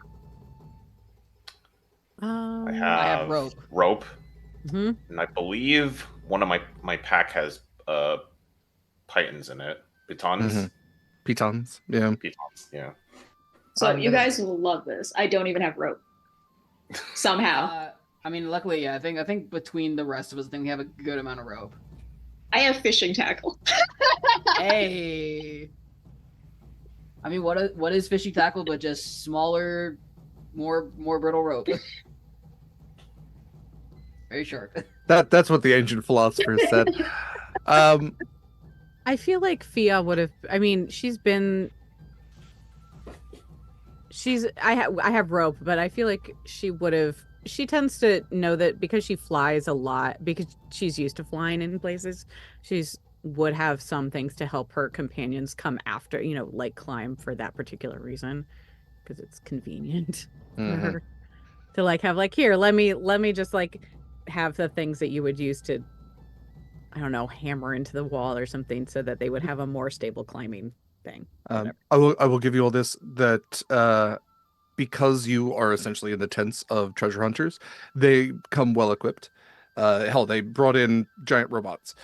You do find 4 packs with climbing equipment and like just basic survival gear kind of stuff. This isn't like heavy duty, but you do find pitons and rope, and packs as well that you could take if you were going to scale something. And yeah, Saskia, we are by a river. If you did want to fish, this would be the time. I think Fia would also food too. Ooh. I think Fia would spend a little time trying to. I don't have, she doesn't have the identify, but like studying the armor and the sword that she picked off of General Tacitus. Yes, and I mean that's just attuning to it. I will note that the armor is plate armor, so I don't know if Fia can wear plate. I can't, and I wouldn't want to attune to it anyway. Okay, you don't have to attune to it. You can spend the time to figure out what it is. Yeah. This is Plate of Knights Fellowship, which I don't think it would necessarily have that name when General Tacitus wore it, but essentially it is plate armor that was worn by a lot of generals in the Nerian army back in the day, still worn by some nowadays, especially if it's been passed down. And it definitely has that like antiquated look to it, with a lot of ornate engravings into the breastplate and the greaves and the pauldrons and everything. Essentially what it does is you can use a bonus action to summon a knight to your aid. The idea being that a general should never be completely alone, and that even in the throes of the final steps of a battle, that he should always die with a knight by his side.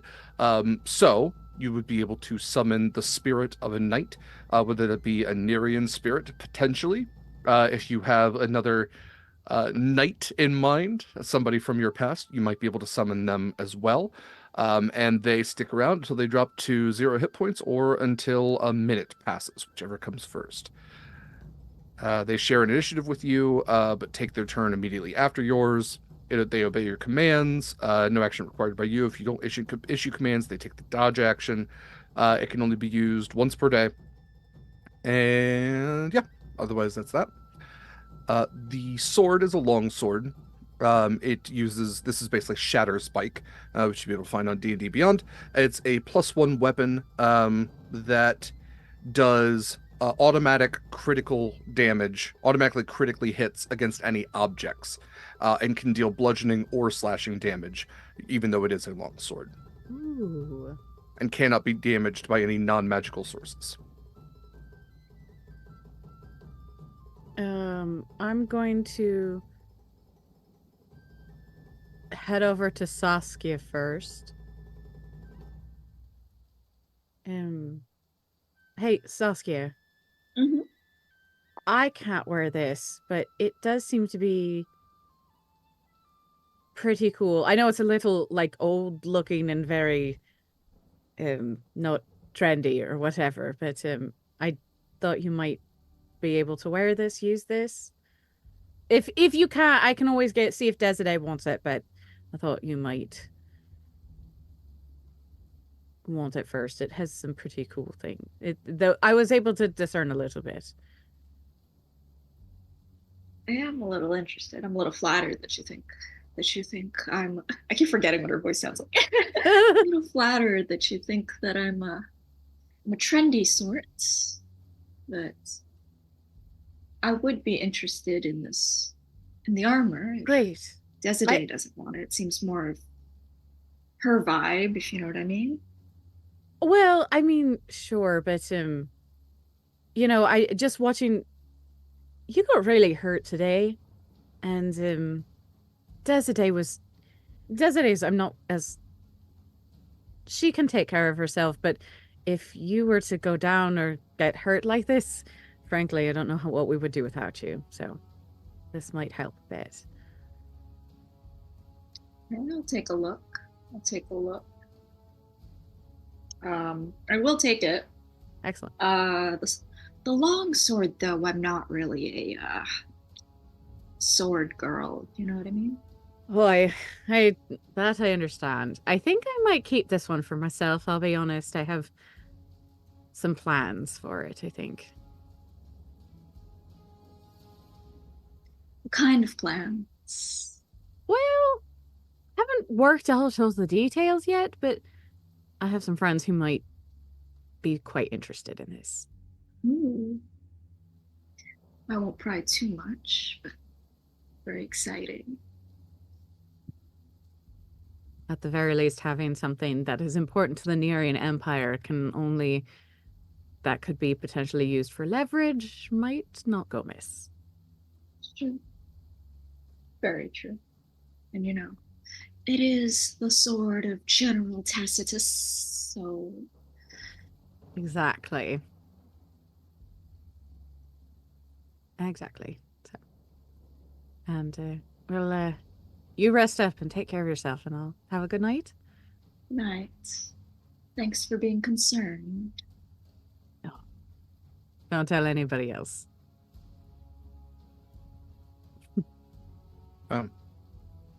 Is there anything anybody else would like to do? Do elves only have the 4 hours sleeping in Elves trance? Yeah. Elves trance? Okay, cool. I'd like to, for the long rest, I'd like to do 4 hours sleeping, but I would also like to spend 4 hours trying to just, remove any trace of Nerian-ness from the battlefield we saw. Okay. Because I don't want anyone to find the 99th again and give the Nerians cause to come back. Okay. I love that you all solved this mystery. It's like you all found the Loch Ness monster. We're like, no, eat it. No one can know.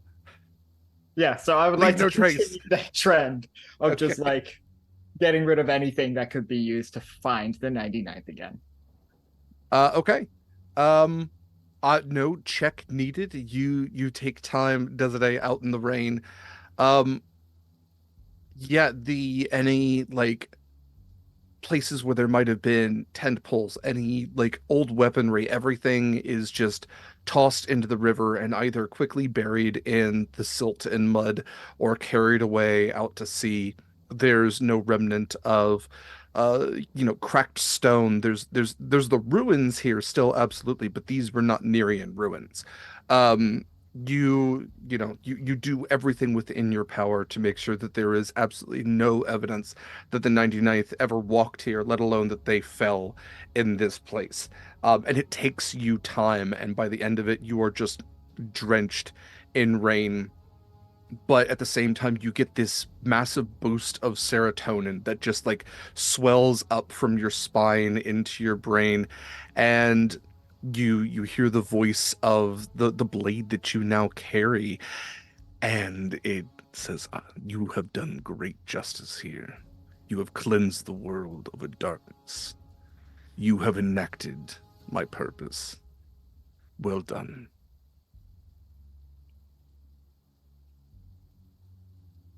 They're not coming back here. And if they do, we will stop them again. That we will.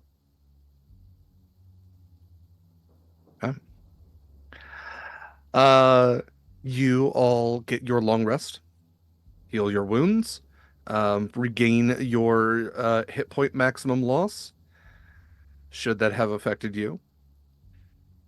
Just me.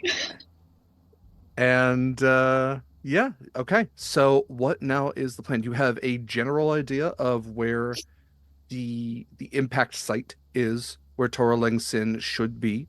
Like I said, you do have what has been noted on the map as a step well that has been discovered a long time ago, but doesn't sound like that's what you're interested in. It sounds like you all would like to scale this mountain.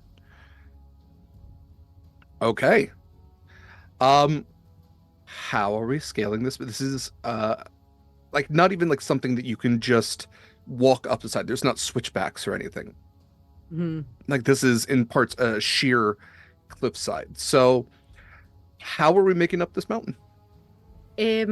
I think in consultation with Croak, knowing that Croak's particular bits of survival might come in handy here, Fia would take it upon herself to fly up as far as she can and sort of get a rope like stuck in place so that the rest of the party can use that rope to climb. Okay. I mean, yeah, Fia, with your flight, even though it is still storming, you would be able to get to like the high. It would take you time, but you would be able to fly all the way up to like the crest of this mountain and see that it does go down into a valley of sorts, a valley that is just clouded in fog. I mean, all this low-lying area where you are almost up to the clouds. But yeah, you would be able to set a pike as the final pike in this cliff face and kind of like have that be the final point, but you were going to have to connect all of your rope to get to that point. Okay. All right. And probably the rope that we stole from the treasure hunters, yes. Yes. Yeah, let me think about you have okay, that would probably just be enough. So what I will need then is the climbing order, and I will need several athletic checks. We're going to do this almost in turn order of sorts, as you all go to climb this mountain. So let me ask, as Fia is flying, Fia does not need to do any checks unless she is going to help someone fall. I would definitely, once I had sort of the rope like secured at the top, I would be flying sort of alongside the group in case something were to happen for that particular reason. Right. Could I say yeah before I was prepping my spells and I forgot to say this. Could I say before we did the long rest, could I expend my charge of command from my ring and then cast Featherfall into it? Sure. So I have a charge of actually, what am I gonna do? I'll do Cure Wounds of Command and put 2 charges of Featherfall into it. Gotcha. That's what we do. Before we go any further. Who is climbing up first? I think it would make sense for Croak to go first. Okay. Probably the lightest and would start pinning stuff down. Yeah. I think he'll like kind of look out for good spots like, like good handholds and footholds and whatnot, so that people would have an easier time climbing up. Okay. So Croak. Okay, who would be climbing up next? I'm gonna go last because if anybody falls from Featherfall, they would have to fall past me. I can go next then. Okay. We go after Desiree then. All right, so Desiree, then Nubia, and then Saskia. Okay. So, if I could get athletic checks in order. So, Croak and athletics checks or acrobatics. I think both would be reasonable as you are climbing up this. Cool. That is a 21 athletics. Fantastic. Croak begins the climb. The rope. I'm also assuming you all are tied into the rope in proper climbing sense. Not necessarily that you all are wearing the harnesses or anything, but that you all are looped in so if somebody falls, they are able to catch the next person, and pitons are being driven in. So we'll assume proper climbing procedure.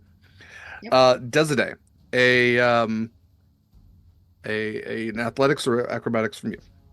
All right, let's go. Oh, that's not great. We are re-rolling that. We are not taking a 5 on that. Okay. That's marginally better. That's a 17 total. Okay. 17 is successful enough. You continue the climb behind Croak. Little bird feet kind of skittering a little bit of rock at you, but you're able to dodge out of the way. Anubia, roll from you, please.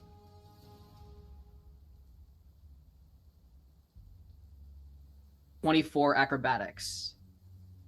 Fantastic. Anubia, like almost just like an insect in a way, just kind of finding footholds where none other could and kind of skittering up this rock. You almost are able to like come past Desiree before you realize the terrible idea that that is, and kind of just like wait patiently as Desiree manages her way up. Lastly, Saskia. Oh god. I'm rolling so great so far. You got this. You got this. Okay, not terrible. 13. Okay. I rolled a 10. Rerolls too.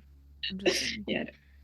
In this lower area where things are not as difficult, there's a lot of stuff to grab onto. Saskia, you still find out just a little bit of difficulty with the footing of it. Are you wearing the new armor? I haven't decided yet. I'm gonna say no for this. Okay. Well, I presume you're carrying the new armor then. Yeah, so it's the problem. with that added weight, it's pulling you back a little too much, but the rope keeps you on.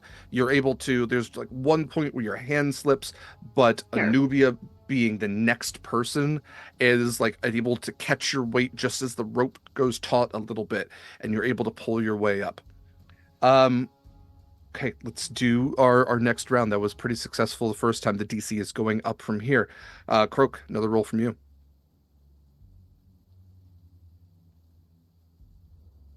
You're muted, bud.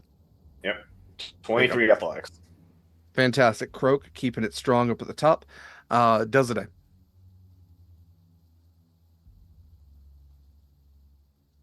Okay, this is better. 22 acrobatics. Fantastic. Yeah, Desiree, perhaps, matching what Croak is doing, used to echoing certain abilities, or perhaps just, getting into your vibe, you are able to successfully kind of like get in that groove that Croak was finding. You found a sort of like crevasse in the side of the mountain that you're able to balance off of and utilize the rope in a proper way. Anubia, your turn.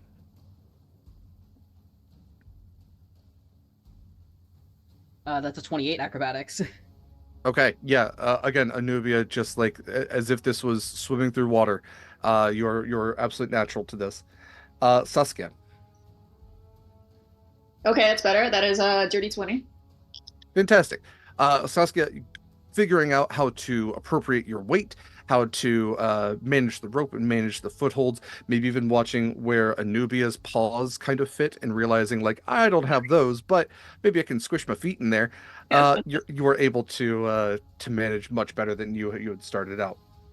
Okay, we're going to do, I think, 3 more of these rolls. We're essentially going 100 feet at a time in this. So if you imagine this is taking longer than 6 seconds, this is not necessarily a turn order, but you all are significantly far off the ground to the point where through the mist and rain, you cannot necessarily see the ground that you originated from.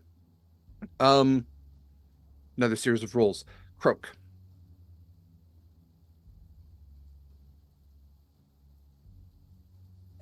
Got an 18 for athletics. 18 is exactly what you need for this one. Yikes. So Croak perhaps finding like the first point of maybe a little difficulty, still managing, but definitely not as smooth going as it was as you are reaching like the sheer point of this cliff face, this rock face. Desiree.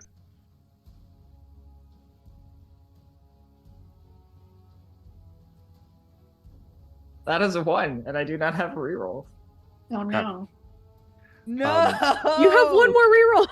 Do I? Because I spent 2 this session. Oh, you did? Oh, I didn't. I spent 1 for a reroll. I spent 1 on an attack, and I spent 1 on last climbing, or on the first time along. No, you're right. Yeah. Oh no. Okay. Desiree goes to fall. I need a strength saving throw from Croak. I need a strength saving throw from Anubia. Okay. Actually, let's start with Croak. I need a strength saving throw from Croak first.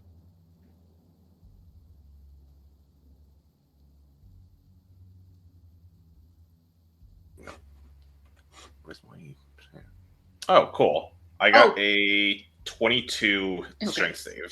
Doesn't matter. Okay. Croak, you are able to hold tight. Maybe Desiree gives off just a little yelp as her hands slip from the rocks and she goes to fall. You are able to dig your little bird feather paw claw things into the rock just enough and hold tight enough to it that Desiree, you just dangle there, hanging from the rope that is connected to Croak's belt. You feel the rope straining with the weight of your armor. Anubia, Fia, you are the ones in the most able to help Desiree at this moment. What would either of you like to do? I guess if Fia's not gonna do, if Oh. she's not able to, yeah, Yeah, because she's the one, because Fia could fly. So I was like, I wanted to see what. Fia Yeah, sorry, I was muted there for a second. I wouldn't be able to like lift Desiree back up, but I would be able to like help sort of get her righted up, like, you know, grabbing her under her arms and sort of getting her back into a position on the wall that she can grab onto stuff. Okay.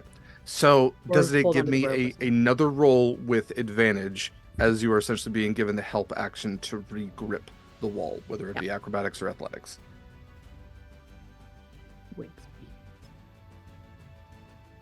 Yeah, that's an 18 plus 8 for 26. Yeah. Fantastic. You were able to grip the wall once again and continue up. Anubia, give me your roll with disadvantage as Desiree kind of like fell within your path. Gotcha. Okay. Might have to actually burn a reroll here. You never know. I did type that in chat. No, so that's that might be 20. my Oh, fault. watch your hand. Wait, that's first roll is 24. Let's see what the second roll is.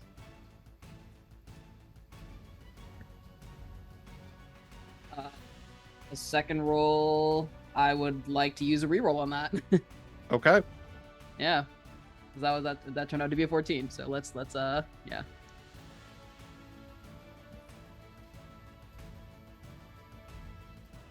That becomes an 18. Okay, just enough. 18 acrobatics. Just enough. Okay. Saskia. Okay. Oh God, what is that? Okay. No, that is exactly an 18. Fantastic. Let's go. Okay. I think it is time that I introduce the complication. God damn that it. is gifted for No, this I session. knew it. Damn it. And Fia, go ahead and give me a perception check, please. Yeah, okay. Oh no.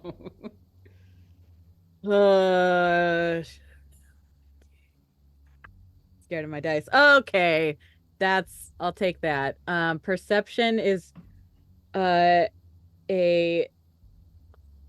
what is that fucking math? I think that's a 29.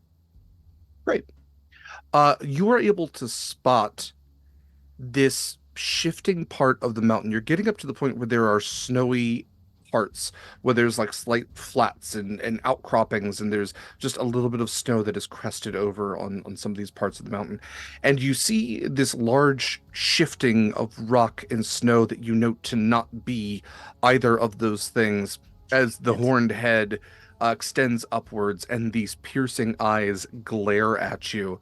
And as this huge Yeti extends itself up from the place where it was hiding in wait, it looks at you, and I will need a Constitution saving throw from you. From me. Yes. Can I roll? Never mind. This is not Monster Crush. Never mind. Not gonna say it. You're within 10 feet of me. It's a +3. Oh, a +3. Oh, good, because that was a shite roll. Sorry, Constitution save. Please, DC 18. Nope. You know what? I'm gonna burn a reroll for that and see I what recommend happens. Yeah. Okay. Oh God, I'm scared. You're not immune to cold damage, are you? I am not. Okay. Oh no. Do I burn the other reroll? Well, Yeah. if you didn't get an 18, I recommend you burn as many as you need. Yep, I'll burn my last reroll. Okay. Okay. Oh, good. Okay, great. That's a natural 20. Fantastic. Pretty You faces. do not become paralyzed then, which Great. would have sent you That would have been a just problem. falling to the ground. That would have been an issue, yeah. Let's see. So this is its chilling gaze. Of course it is. You did succeed. You are not paralyzed. Okay, and you don't take the damage. All right. And you are immune to its gaze for 1 hour.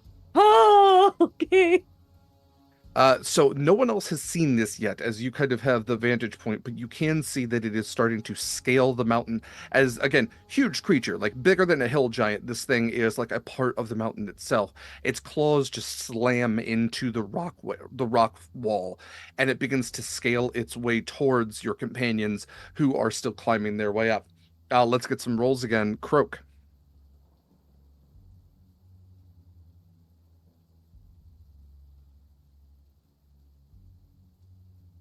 You're muted. I was trying to get to the unmute button. That's a dirty 20. Okay. Croak, yeah, perhaps at this point you might see Fia panicking somewhat, wings flapping above. Desiree. So, you said we're doing this 100 feet at a time, right? Yeah. And we have 2 more rolls to go. So, like 200 feet? Yes.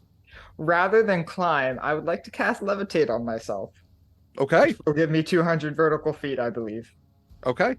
You may absolutely do so. I'm presuming you detach yourself from the rope?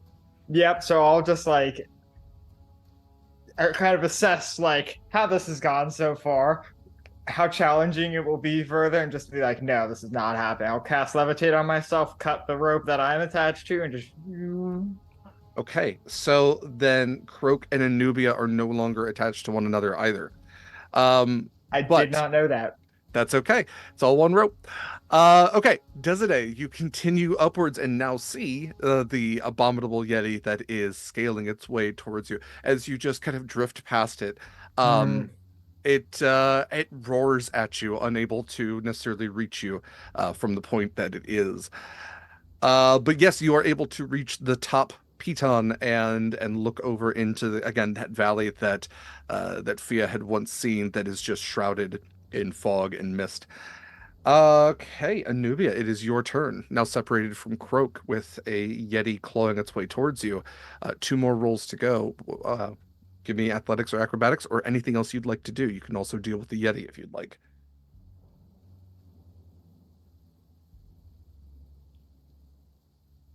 Dirty 20 acrobatics. Fantastic. Okay. And Saskia. I could also cast levitate, but I don't want to do that right now. Okay.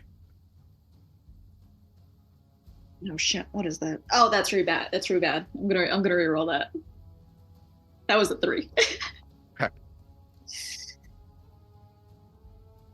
Oh god. Okay, wait. 19 plus 3, so that's 22. Fantastic. Okay. 2 more rolls to go. Let's go ahead. Croak. Another roll for me, please.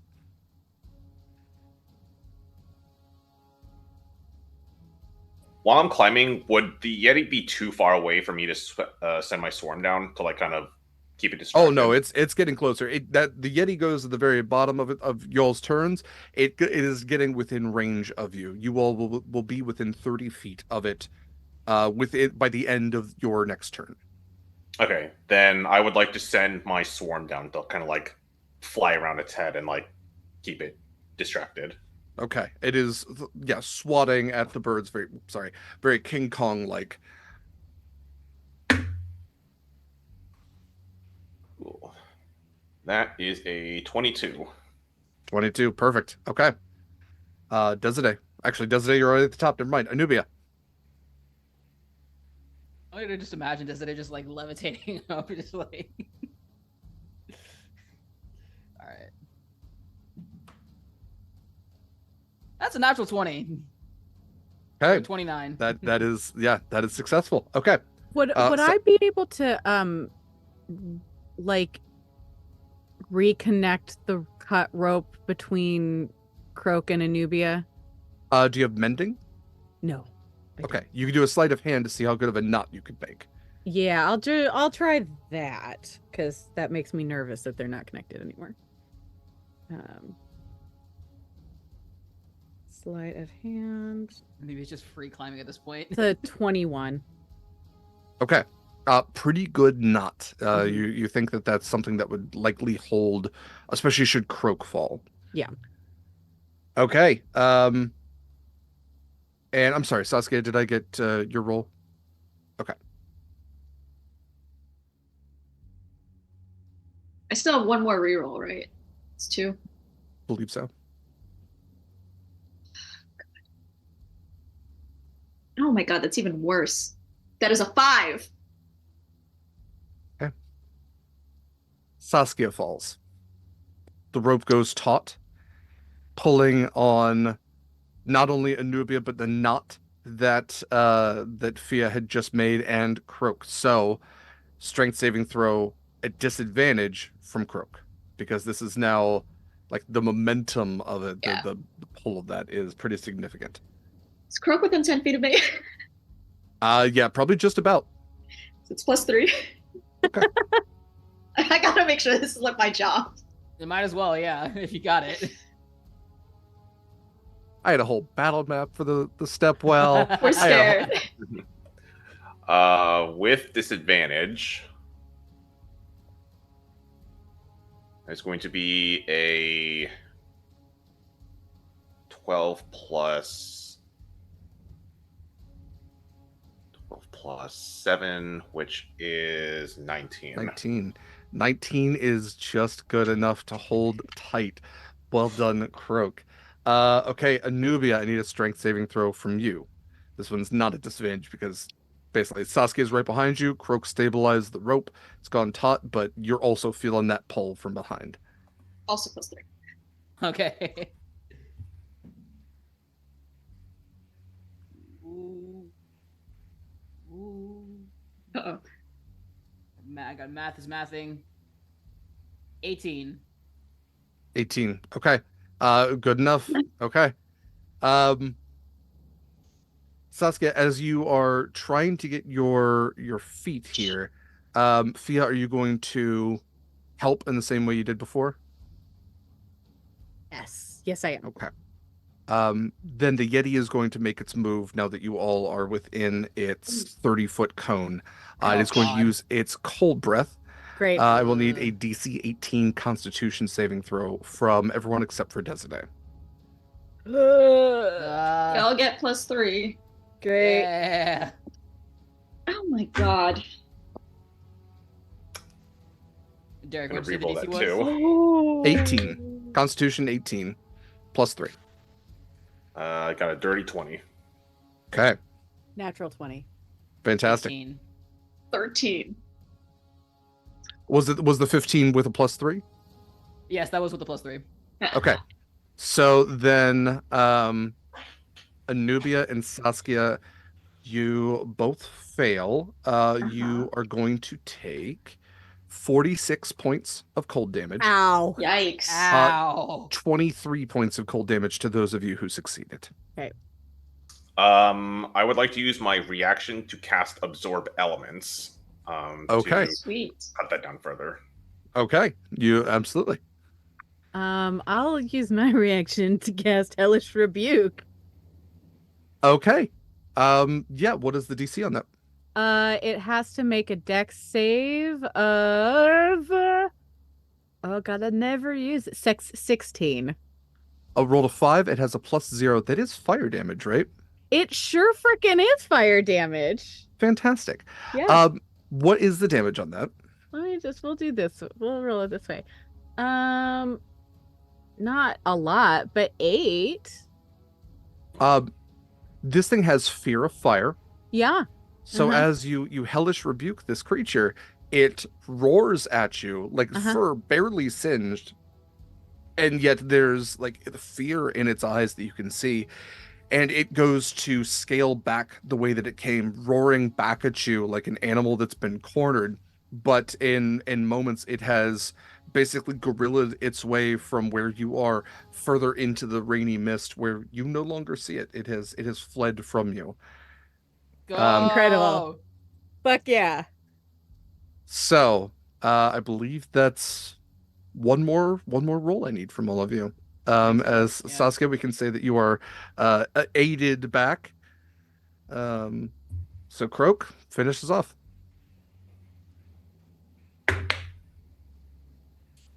Nice. It's a 24. 24. Wonderful. Anubia. Yeah, that's a reroll. That's gonna be a reroll. Okay.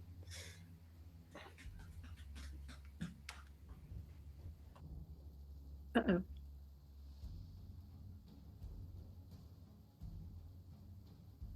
Two acrobatics. Okay. I'm sorry, what was the roll? 22. 22. Okay, great. Just enough. Saskia. How far are we at this point?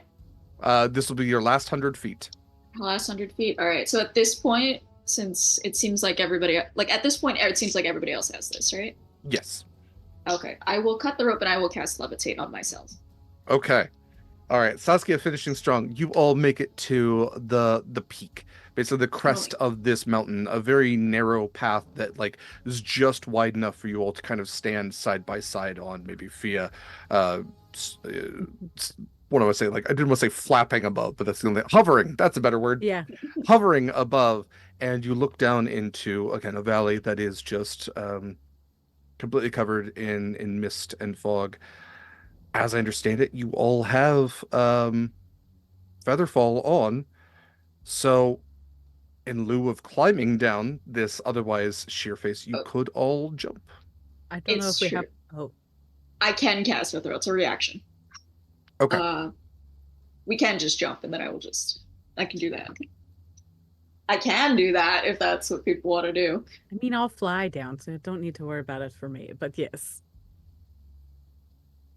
Not gonna lie, I do think jumping with Featherfall is the most ideal scenario here. Yeah. It's fun to do. Yeah. It's also it's way faster. Y'all ready to see this lost fucking city? Oh, that's what you all want to do? Shit, damn. Yeah. Okay.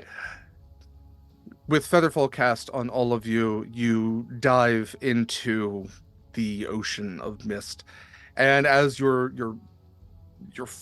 plunge is slowed to a safe still pretty fast. It's yeah. 60 feet per round. Still pretty fast, but much safer than the impact you would otherwise have. Fia's having a great time, by the way, wings folded in and just going into that dive. Yeah, She doesn't full get to on do that eagle often. dive. It's so good. You all dive into the mist and fog and pass through it as if passing through a cloud. And in that moment, a city is unveiled before you, still cast in the shadowy rain and low-lying mists that you would expect. But you, for the first time perhaps anyone has seen the city in centuries, perhaps longer, millennia. You all see the city of Torling Sin, a city that still has within it its thatched roofs and its standing buildings, a city that is not ruins at all. If I could get a perception check from everyone, please.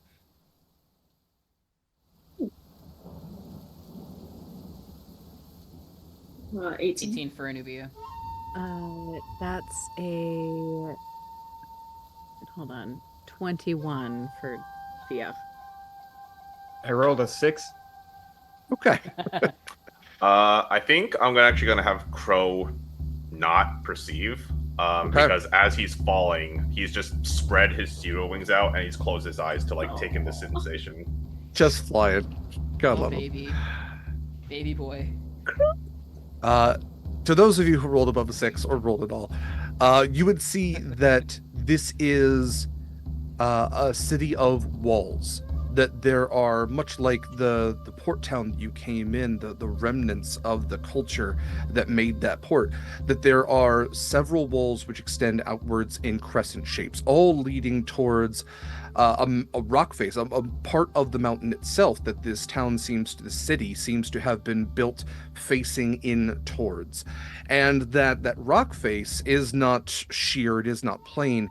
It has within itself a massive, we're talking gargantuan-sized door that is ornately decorated all around with religious iconography. There are heads that appear demonic in some fashion, and great laden chains that extend outwards from the door. It is closed. It seems to have been like a wall has been carved out of it. The door itself seems to have been carved out of the rock face of this part of the city. Otherwise, it seems that there are temples built up towards it, statues which have been left just as they were. You can see that you will all be landing on one of the outer parts of the city walls. You will not be landing within the city proper. And that there is an arched gateway that you will have to pass through. However, you can see that there are buildings, again, with thatched roofs. There are some that have stone roofs as well. And for those of you who rolled above to 20, you can see that there are lanterns that are lit, and there is movement in the mist that appears humanoid. However, you can't necessarily determine number or who the humanoid individuals are. I will say, as we're falling, I'd like to use my lay on hands to give myself and Anubia 15 points. Okay. 15 more hit points. Mm-hmm. Okay. You all come to a firm landing at the bottom of this cliff face, now within the impact site of that ancient meteor. And it is misty here, but green. You have actually passed lower than where the snowfall area is of this mountain, and there's this mossy grass which is laid out before you, and a rocky pathway which seems to lead towards the city, and also away, this cobblestone path which leads further into parts of the mountain that you can't necessarily see as the valley kind of compresses in on itself. There is a gateway, like I said, the rather large arched gateway that lies before you, and it is the gate is closed.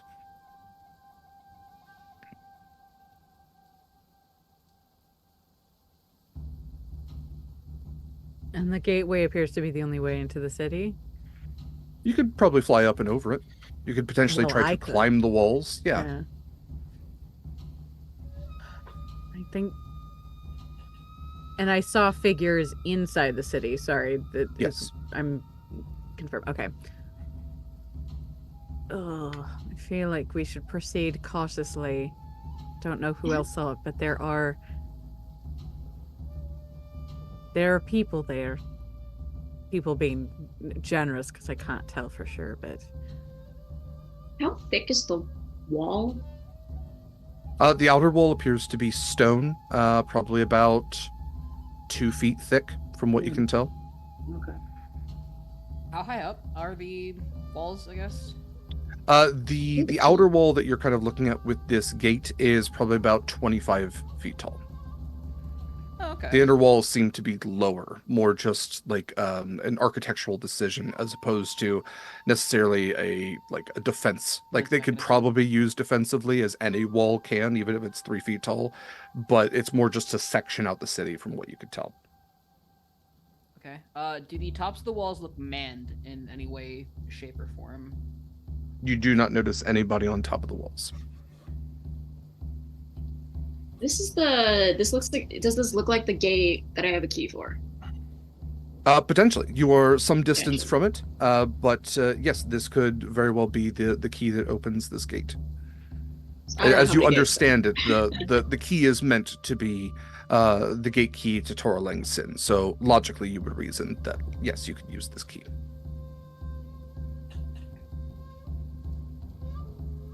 I'm just saying we should be cautious as we make our way towards this place. I agree, but I think a key in the door would probably be the best way to enter. Or at least Very tired of climbing. At least, Oh, I mean, and if there is anybody inside, the key in the door is the least threatening. true. Even if we're not True. supposed to have it, we could be returning it. Right. Right. We worked so hard for the key, we might as well use it. Exactly. You go to approach the gate. The walls, as you get closer and kind of see through the mist now, are marked in a variety of arcane sigils and markings. You notice that the walls probably have a magical quality to them, as well as the gate itself. And as you approach the gate, you can see that it is metallic, it is ornate, and that, yes, in the center of it, there is a square shape, where reasonably you would be able to enter the gate key.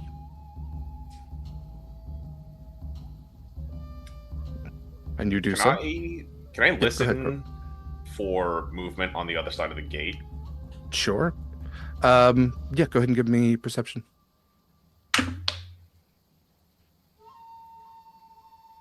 Go. Perception. Perception 25. Great. Croak, you can pick up in the distance there is a voice shouting something, but you can't necessarily make out what. But it seems to be like echoing from further in within the city. Can I tell like what the tone of the voice is? With the 25, how do I describe that? Hopeful and ominous. Yeah, like that. Like a evangelical. Okay. Which is how I would Mm. mega church, which is what I Sure. describe as hopeful and ominous. This is getting like progressively worse of description. Yeah. I I think Croak is going to open his beak and like you would hear like the sound of like the low sound of like a church bell from within, and then like he'll hold his suited wings in front of him, like mimicking like prayer.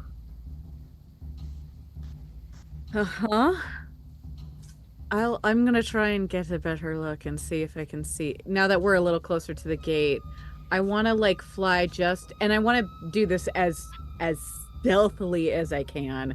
Get to the top of the gate and try and look over and see what I can see on the other side. Now that we're like at the gate, Okay. I have a better view of what's happening, Roll and a at stealth least roll. who's in the surrounding areas. So stealth roll and perception. Okay. I think Anubia might want to do the same thing, but instead of flying, she'd probably just climb her way to the top of the gate, or the wall at least. Okay. Stealth is a 23. So Anubia, athletics and perception. Can I counter acrobatics because of my unarmored movement, which That's fine, lets me yeah. walk up vertical surfaces? And Yeah, perception's absolutely. just a 16. Okay. Low for me. Can I help them with the stealth checks by casting Pass Without Trace? Sure, you can add a 10 to your stealth checks then. So it's 33. Dirty 20 for the acrobatics, and then let me do a stealth check. Natural 20 for the stealth check. Okay. So 30 then. And then your perception. Alright. And then perception 23. Okay. So both of you unseen as you move to the top of this gate and go to look out into the mist. Again, you can see it's very foggy, but you can see that there are lanterns, perhaps even torches that are lit, which kind of give off these like ghostly hazes where they're kind of the light is trying to cut through the mist. You can see that there are people moving about. I would say probably around 20 that you can spot. Fia, you can tell that these are humanoids again, but I would say that their movements seem off. And then you can both pick up on this voice that is being like cast towards you, especially now without the wall in your way. It's kind of echoing out towards you. Anubia, with slightly better sight than what Fia noticed, you were able to see that these people are shambling in the streets. They are moving aimlessly and erratically. and the voice that is echoing outwards is speaking in let's see, what would that be? I need to double check what language this is. I'm sorry, one moment. Even just knowing that they're moving oddly, would I be able to recognize or them as like creatures that we've dealt with, as the like possessed creatures, the worm, the goopy creatures that we've dealt with before? They are giving off that vibe for certain. Yeah. Okay. Mm-hmm. Oh boy. Anubia, do you have deep speech Do I have deep speech? as a language? Don't believe. No, I do not. Deep speech. Okay. You would not be able to hear the words, but again, ominous and evangelical is the tone. Eldritch in nature for certain. Okay. What is y'all's next move? Probably to send back down and kind of warn the others. Mm-hmm. Yeah, I would wait for them to come back if I saw them go up. Yep. Could I? How far away from the door? How far away from the door? What? Just how far away are we from the door? Totally up to you. Yeah, you tell me. I probably would have gone like right up by it, just so that I could be within range of them, so they can benefit from the trees. Yeah. I'm just waiting, so I guess I'll be like 15 feet back. Does anything? You said it has like arcane, like it's clearly magical, and it has like some. Could I examine the door standing back, however far I need to look at all of it, to see if there's any if any of I assume there's abjuration magic on it. Is there anything indicating in the sigil work that if I were to open the door, something bad would happen to me? Even with the key? Give me an Arcana check.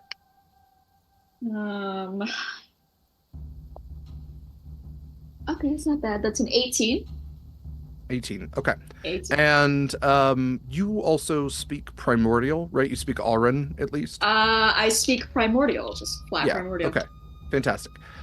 Standing back, you can tell that the walls definitely have an abjuration sort of magic to them that, even if you were to crest over them, if Anubia were to push forward, perhaps, Anubia would find some sort of magical resistance to actually going over the walls. Same with Fia.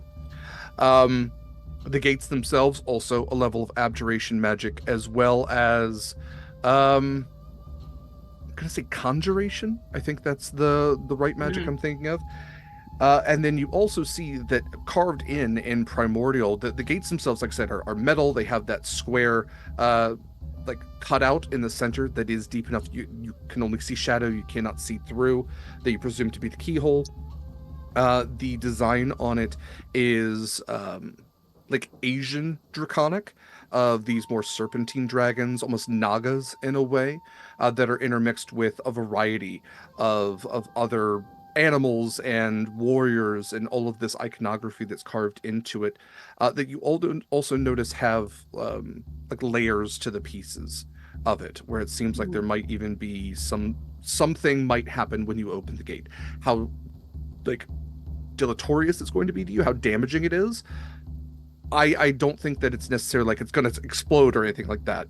But I think the biggest hint that you get is carved in Primordial into the gate are several just kind of little bits here, and it'll say to enter one must give of self, one must change to pass.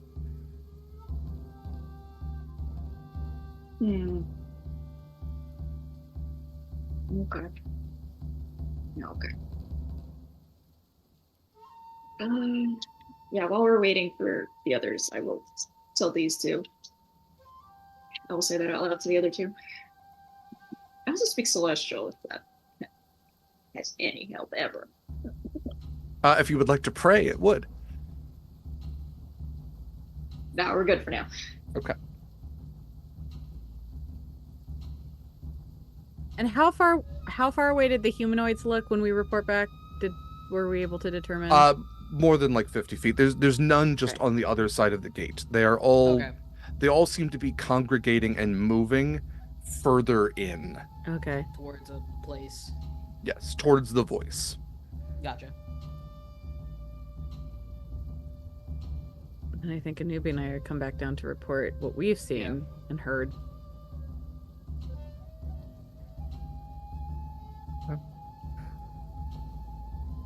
I mean, apparently it's now or never as far as I'm concerned. Unless we're worried about the key not working when we open the gate. Maybe it's a little rusty.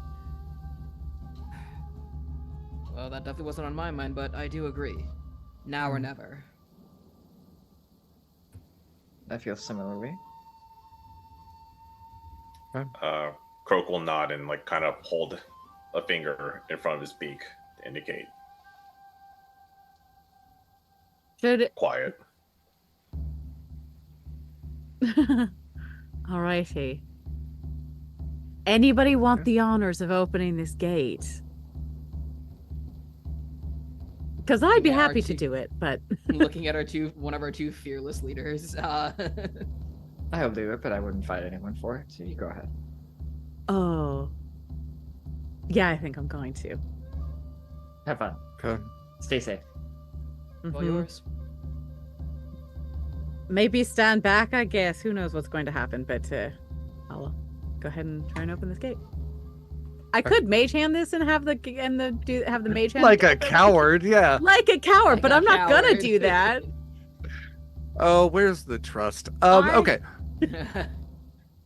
No, Fiat's gonna open this gate. This has been a long time coming. Let's go.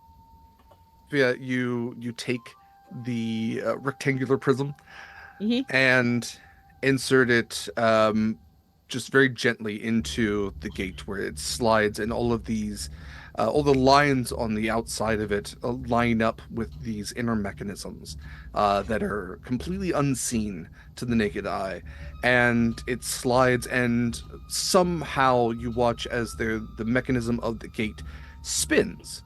Though it not be circular, though it actually be rectangular, it spins 4 times, and as it does, you watch as the more 3-dimensional pieces of this gate begin to shift and come together until they form the large form of a helmeted, armored warrior. No being within the armor. It steps forward, pulling from the gate itself a guillotine-esque sword that it places in front of it. And it stands before you, helmet face towards the ground. And it holds out a single hand. And to those of you who speak Primordial, it says, "You must give. To enter, you must change.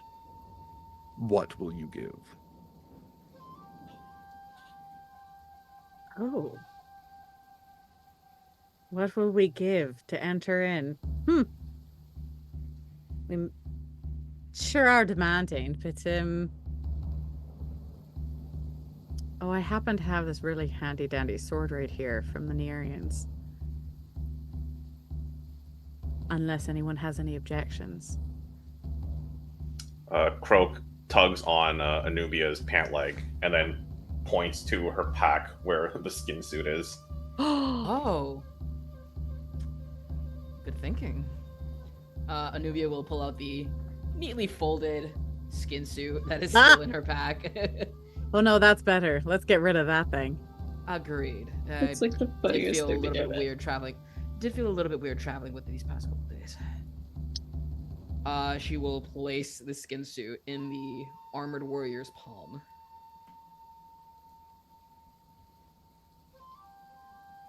It takes the skin and the helmeted face looks towards it, and in a clenched fist, it turns to ash.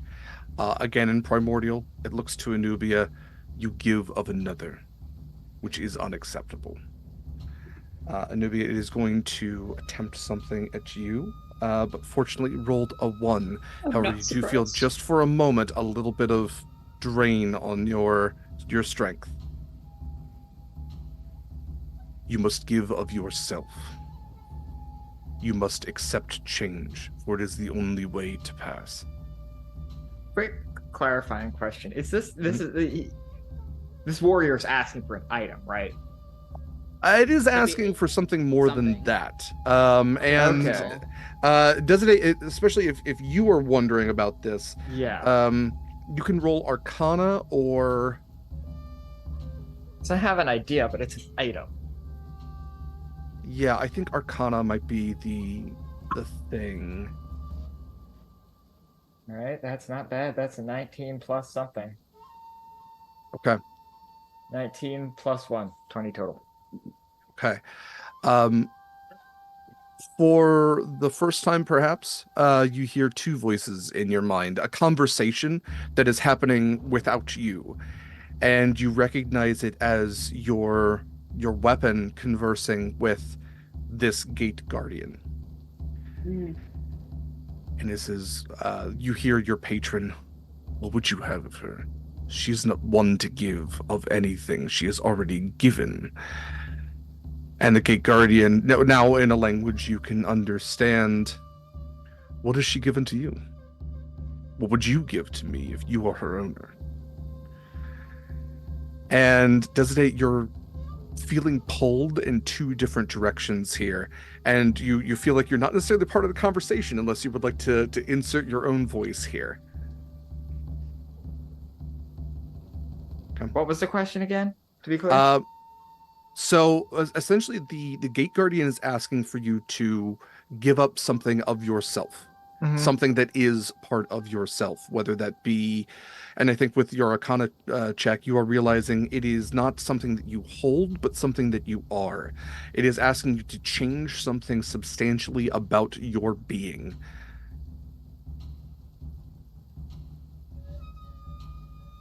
And Desiree, you are realizing that. Yeah, go ahead, please. No, what were you gonna say? Your weapon is trying to sell the gate guardian on the fact that you have already changed. What if she stays here on this island? What if she becomes its protector, a being of justice? I have made her such already. I have changed her from who she was. Is that not acceptable enough to you? So Desiree, you are feeling this pull, this new clause to your pact. Is there do I have on me like a key or some kind of item that is associated with the Harbinger headquarters that we all departed from? For sure. Yeah, absolutely. You could have your badge, you could have a feather of Fias, you could have a key. Absolutely. Yeah, I would like to just find some like piece of paraphernalia specifically associated with that location, whether it is a particular badge or a key or something like that. I would just like to place it squarely in the hand of this helmeted warrior. I will stay. Destiny, what is that? Ez?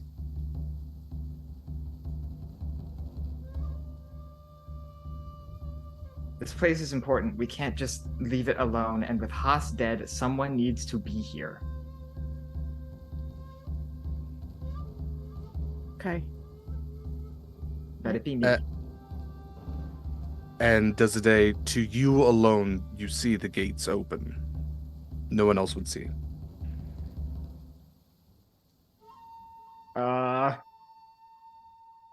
You are welcome to wait for everyone else, but that is that the gates have opened to you as the guardian in your mind, a being of justice and someone who gives of themselves.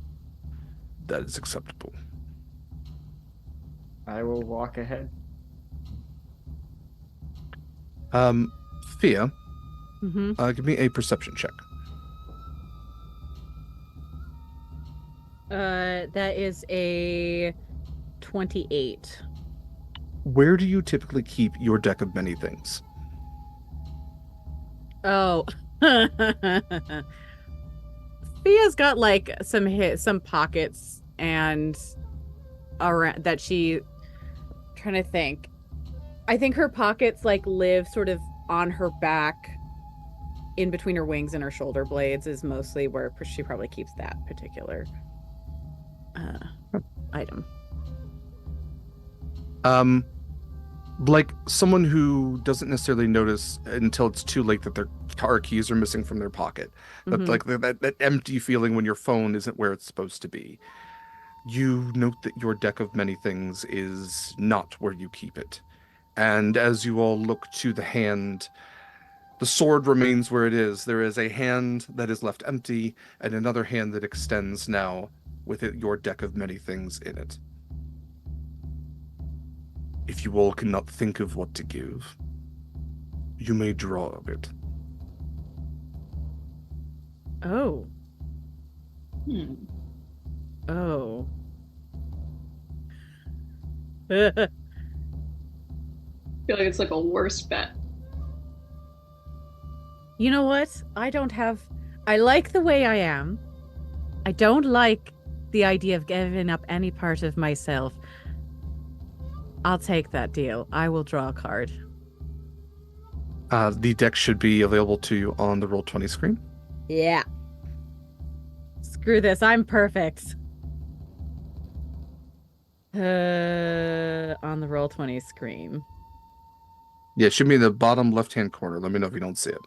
Oh, there it is.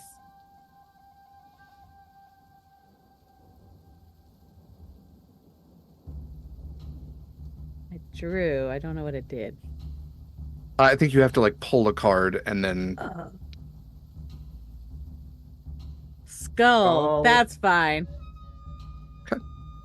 the skull. Okay.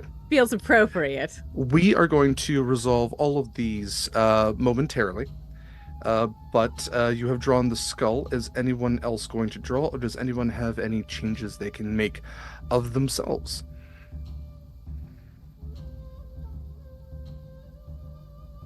I don't know if this would be enough, but would I be allowed to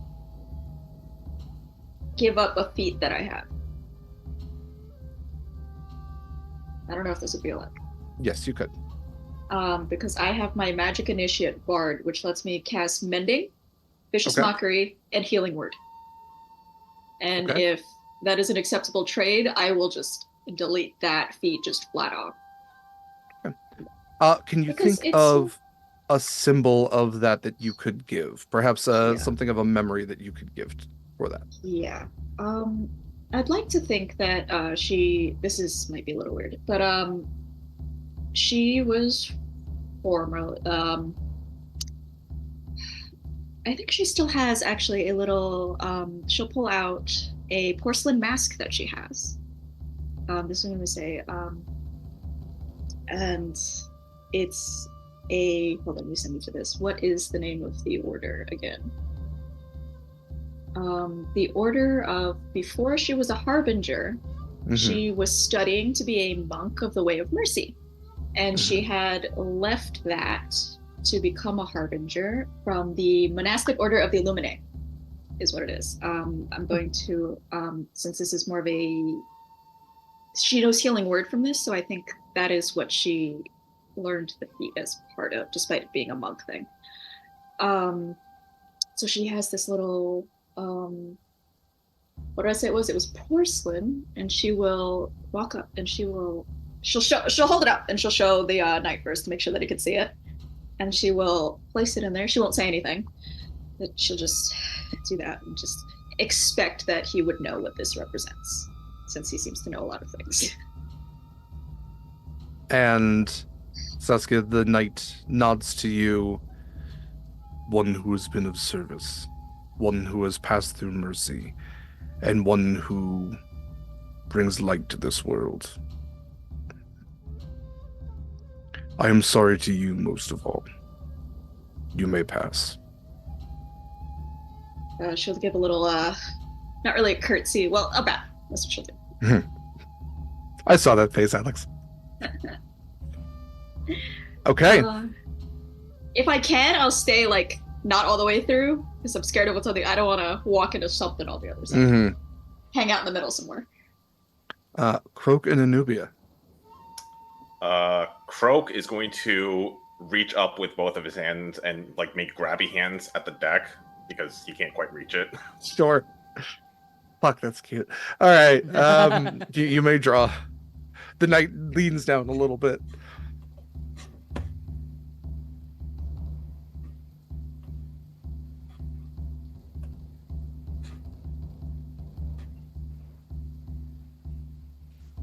Oh, good. Oh, great. That's fine. We're doing well. Making good choices here. What did you get? I can't see if you pulled anything. I drew the void. The void. Okay. The void. That is. Okay. Okay. All of you would watch as Croak falls to the ground. Lifeless.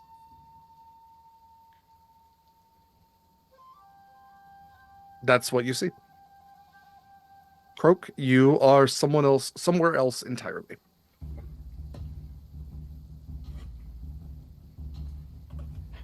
Anubia. Anubia's gonna think long and really hard about this.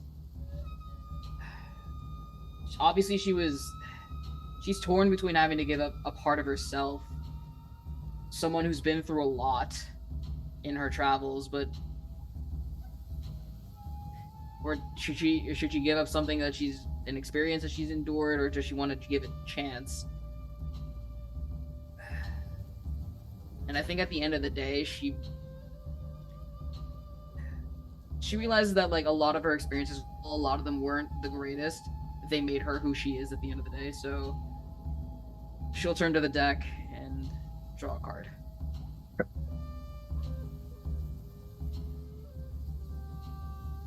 Let me know what you get. I got the Ruin. Okay. The Ruin. Anubia, I have to imagine that this doesn't pertain a lot to a lot of the stuff that you have. You don't really carry a lot of wealth on you. But basically any magical items that you have remain. Everything else is lost to you. Businesses, buildings, land you own are lost in a way that alters reality the least.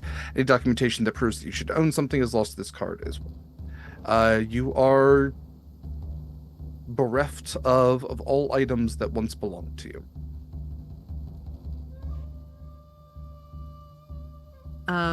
I will say, if watching Croak slump to the ground, I'm just gonna look appalled.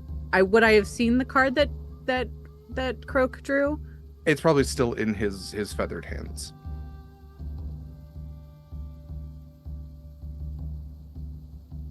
Fia is beside herself. She just goes. She'll try shaking. She tries to shake Croak awake. Croak! What have I done? What is this? Yeah, you feel a hand on your shoulder. What? And as you turn, you look into the face of death. A shrouded form that perhaps you have seen in religious visions before. Mm-hmm. But here now, as you and your companions have given up so much, have lost so very, very much, you look into the thing that could take that last little bit from you.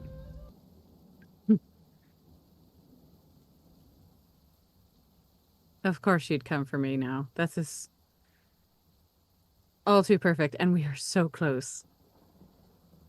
What do you want? Fia, there is something to be said for someone who sits so ardently opposed to the concept of death, the literal avatar of death, someone who can snark off to the avatar of death. Yep. And as she pulls back her hood and you see the face of the Morrigan, she looks at you and goes, "Really? That's how you're going to talk to me after all this time. Well. And as the world around you shifts and you find yourself sitting in a open green field with fog all around you, but the rain having ceased, and a single cup of tea sitting on a flattened rock before you, your god the Morrigan sits in front of you as well. Fia of the Run, I think it's time you and I had a bit of a chat. And that is where we're going to end this week. No, Derek, how dare you? Derek! We will pick up in 2 weeks for our finale. No! Thank you to my wonderful players for putting up with this shit. Thank you to all of you who donated to have this game be as interesting as it was. Thank you to all of you who have donated so far. It goes towards a great cause. Again, we are raising money for the Entertainment Community Fund. It does a number of great things for actors, for people in production, for all different, a variety of human beings who help make entertainment what it is and help give us a little something to make life a little more interesting. So all of your donations go straight towards that and, of course, impact this game as well simultaneously. I'm going to go around and have these lovely people say a little bit about themselves and where you can find more of them. And then we'll do some channel stuff and wrap up. So let's go ahead and start with Abhishek. Hi everyone, my name is Abhishek Matange. I'm a voice actor who likes talking about the nerdy side of things, especially the tokusatsu side of things. So if you're a fan of Power Rangers, Super Sentai, Kamen Rider, Ultraman, feel free to hit me up. Give me a shout out. You can find me over on Twitter at neon_Raiden. You can also find me on Blue Sky at neonraiden, no underscore this time. And you can find me over on Instagram at Abhishek Matange _VO. As far as any projects I'm in, I'm not in any other projects that I can announce at the moment yet. So be on the lookout for those on my socials. Yeah, and Derek, I hate you for cliffhangers in a loving way. I appreciate that. Thank you. Thank you, Abhishek. Yes, definitely when you can announce that stuff, go check out Abhishek in all the places that you can. Absolutely fantastic player, as is evidenced by these very few short sessions that I've had the honor of playing alongside. Next up, Alex. Hello, everybody. I know how to unmute my mic. Hi, everybody. My name is Alex. I am not available anywhere else on the internet except for here at Sword and Key. So if you want to catch more of my nonsense, watch stuff here. I had a great time tonight. Thanks, all.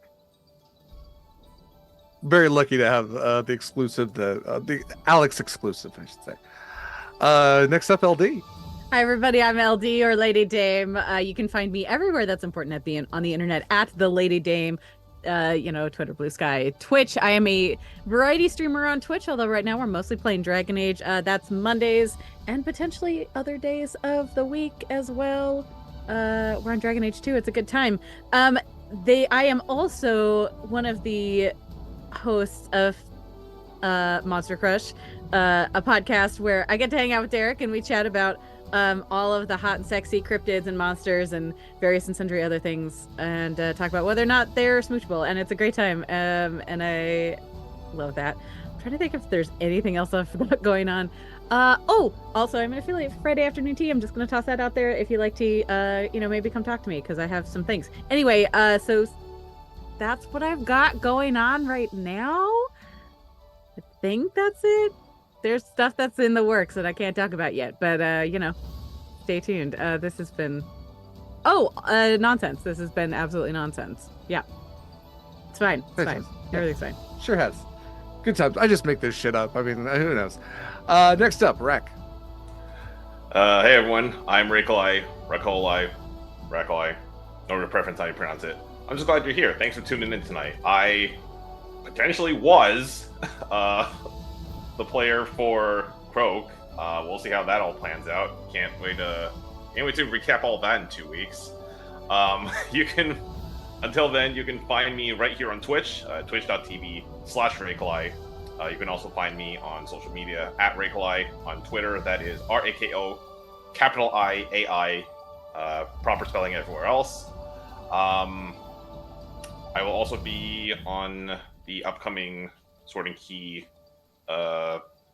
show Ultra Automata, which I believe we announced already. From what I've seen of it, it's basically Evangelion meets Pacific Rim, some of those elements, and looking forward to that. But yeah, we'll see how this all pans out in a couple weeks, and whether I still have a spot on the show. I'm sure it'll be great. Eldritch Automata is also tragic, so I'm just prepping Rack for that. Last but absolutely not least, Gena. Hi, I'm Gena. I've played Sasuke today. You can find me on Twitter at _GenaThan. The underscore is important. I'm in things that I cannot announce yet, so check on there. I will also, I will say this now, since we are not going to be here next week, on the 14th, I will be posting. I said last time, I'm starting it's a Substack. It's going to be a Substack. One Woman Plays, where I play solo TTRPGs and then I post them in text form. On the 14th, I will be posting our first playthrough for the Universe at Your Door, The Traveler by Lola Johnson, because it is February. So I don't have I'm not going to do a lot of it this month, but I wanted the few ones to be one of a black designer, so Lola Johnson is. So she will be our first one.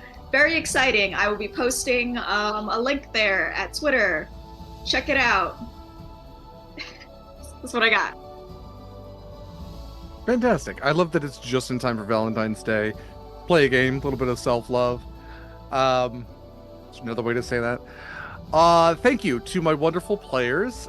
Thank you for putting up with all this. I just make this up as we go. I am Derek Sword. I am your GM. I use he, him pronouns. I am absolutely honored, as always, to be joined by such a fantastic cast. That is one of the best things that when I made this channel with my partner, we really wanted to facilitate places to play with amazing people, and that is the one thing that we've been most successful in doing. Is every single game has the most incredible people in it, and if I could have a game with 100 folks in it, I would, but that sounds insane and no one would have fun. If you want to find more of me, I guess you can. It's fine. It's most social media. It's at dsword16. You can. Otherwise, I highly recommend you check out Sword and Key. Sword and Key's socials, typically most of the stuff I do on my own socials, just retweeting Sword and Key stuff. Sword and Key, all of our stuff can be found at beacons.ai/Sword and Key. There you can find our discount codes, like we have for Eldritch Foundry if you want to buy minis, for Greenleaf Geek if you're looking for a new set of dice. You can find our discount codes there. You can also find links for our pallies, like for Horizon's Call, Tiltifies, like we have for this game, for the Entertainment Community Fund, and any ongoing Tiltifies for other games as well. You can also find applications, should we have applications out at the time. We currently do not, but we will soon.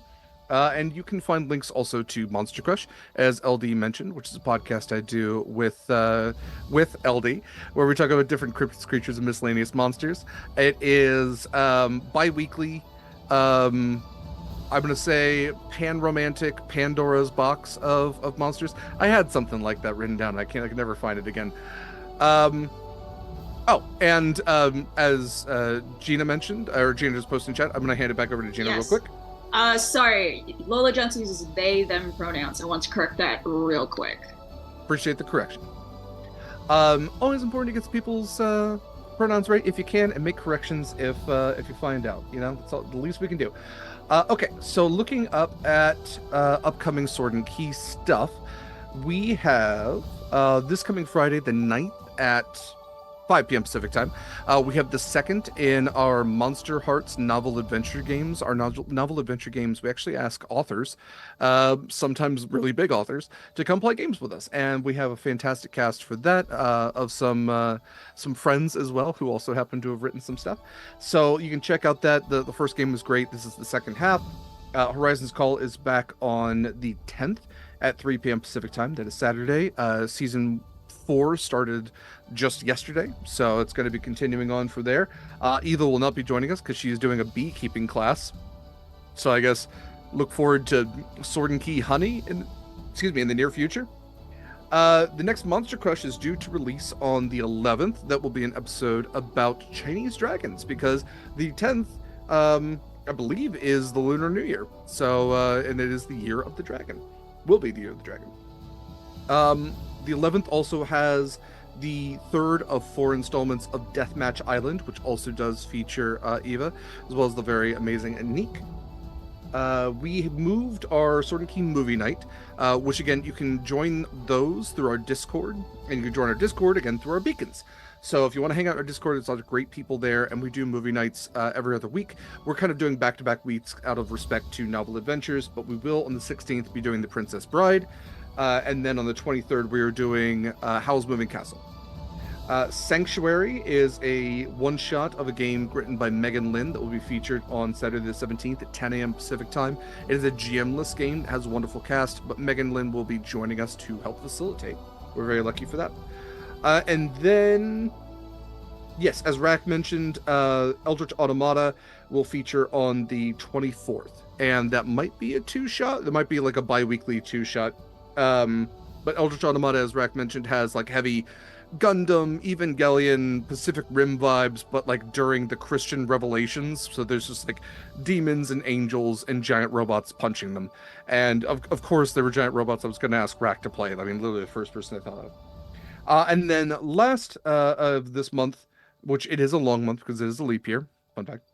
But we have a very important holiday, because I know that we have Valentine's Day, I know we have President's Day, but it is Sword and Key's very own Eva's birthday on the 26th. So co-founder, by my entire heart, my partner in life and in this bullshit that we do, it is her birthday. Please spread some love. It is the month of love and all that. So mark that on your calendars. It's a national holiday. That is it for Sword and Key for this week. I don't believe we are rating anybody, so I will just say take care of yourselves, everybody. Be kind. We will see you again in 2 weeks. And until that time, fair winds, following seas, weird birds. Weird birds!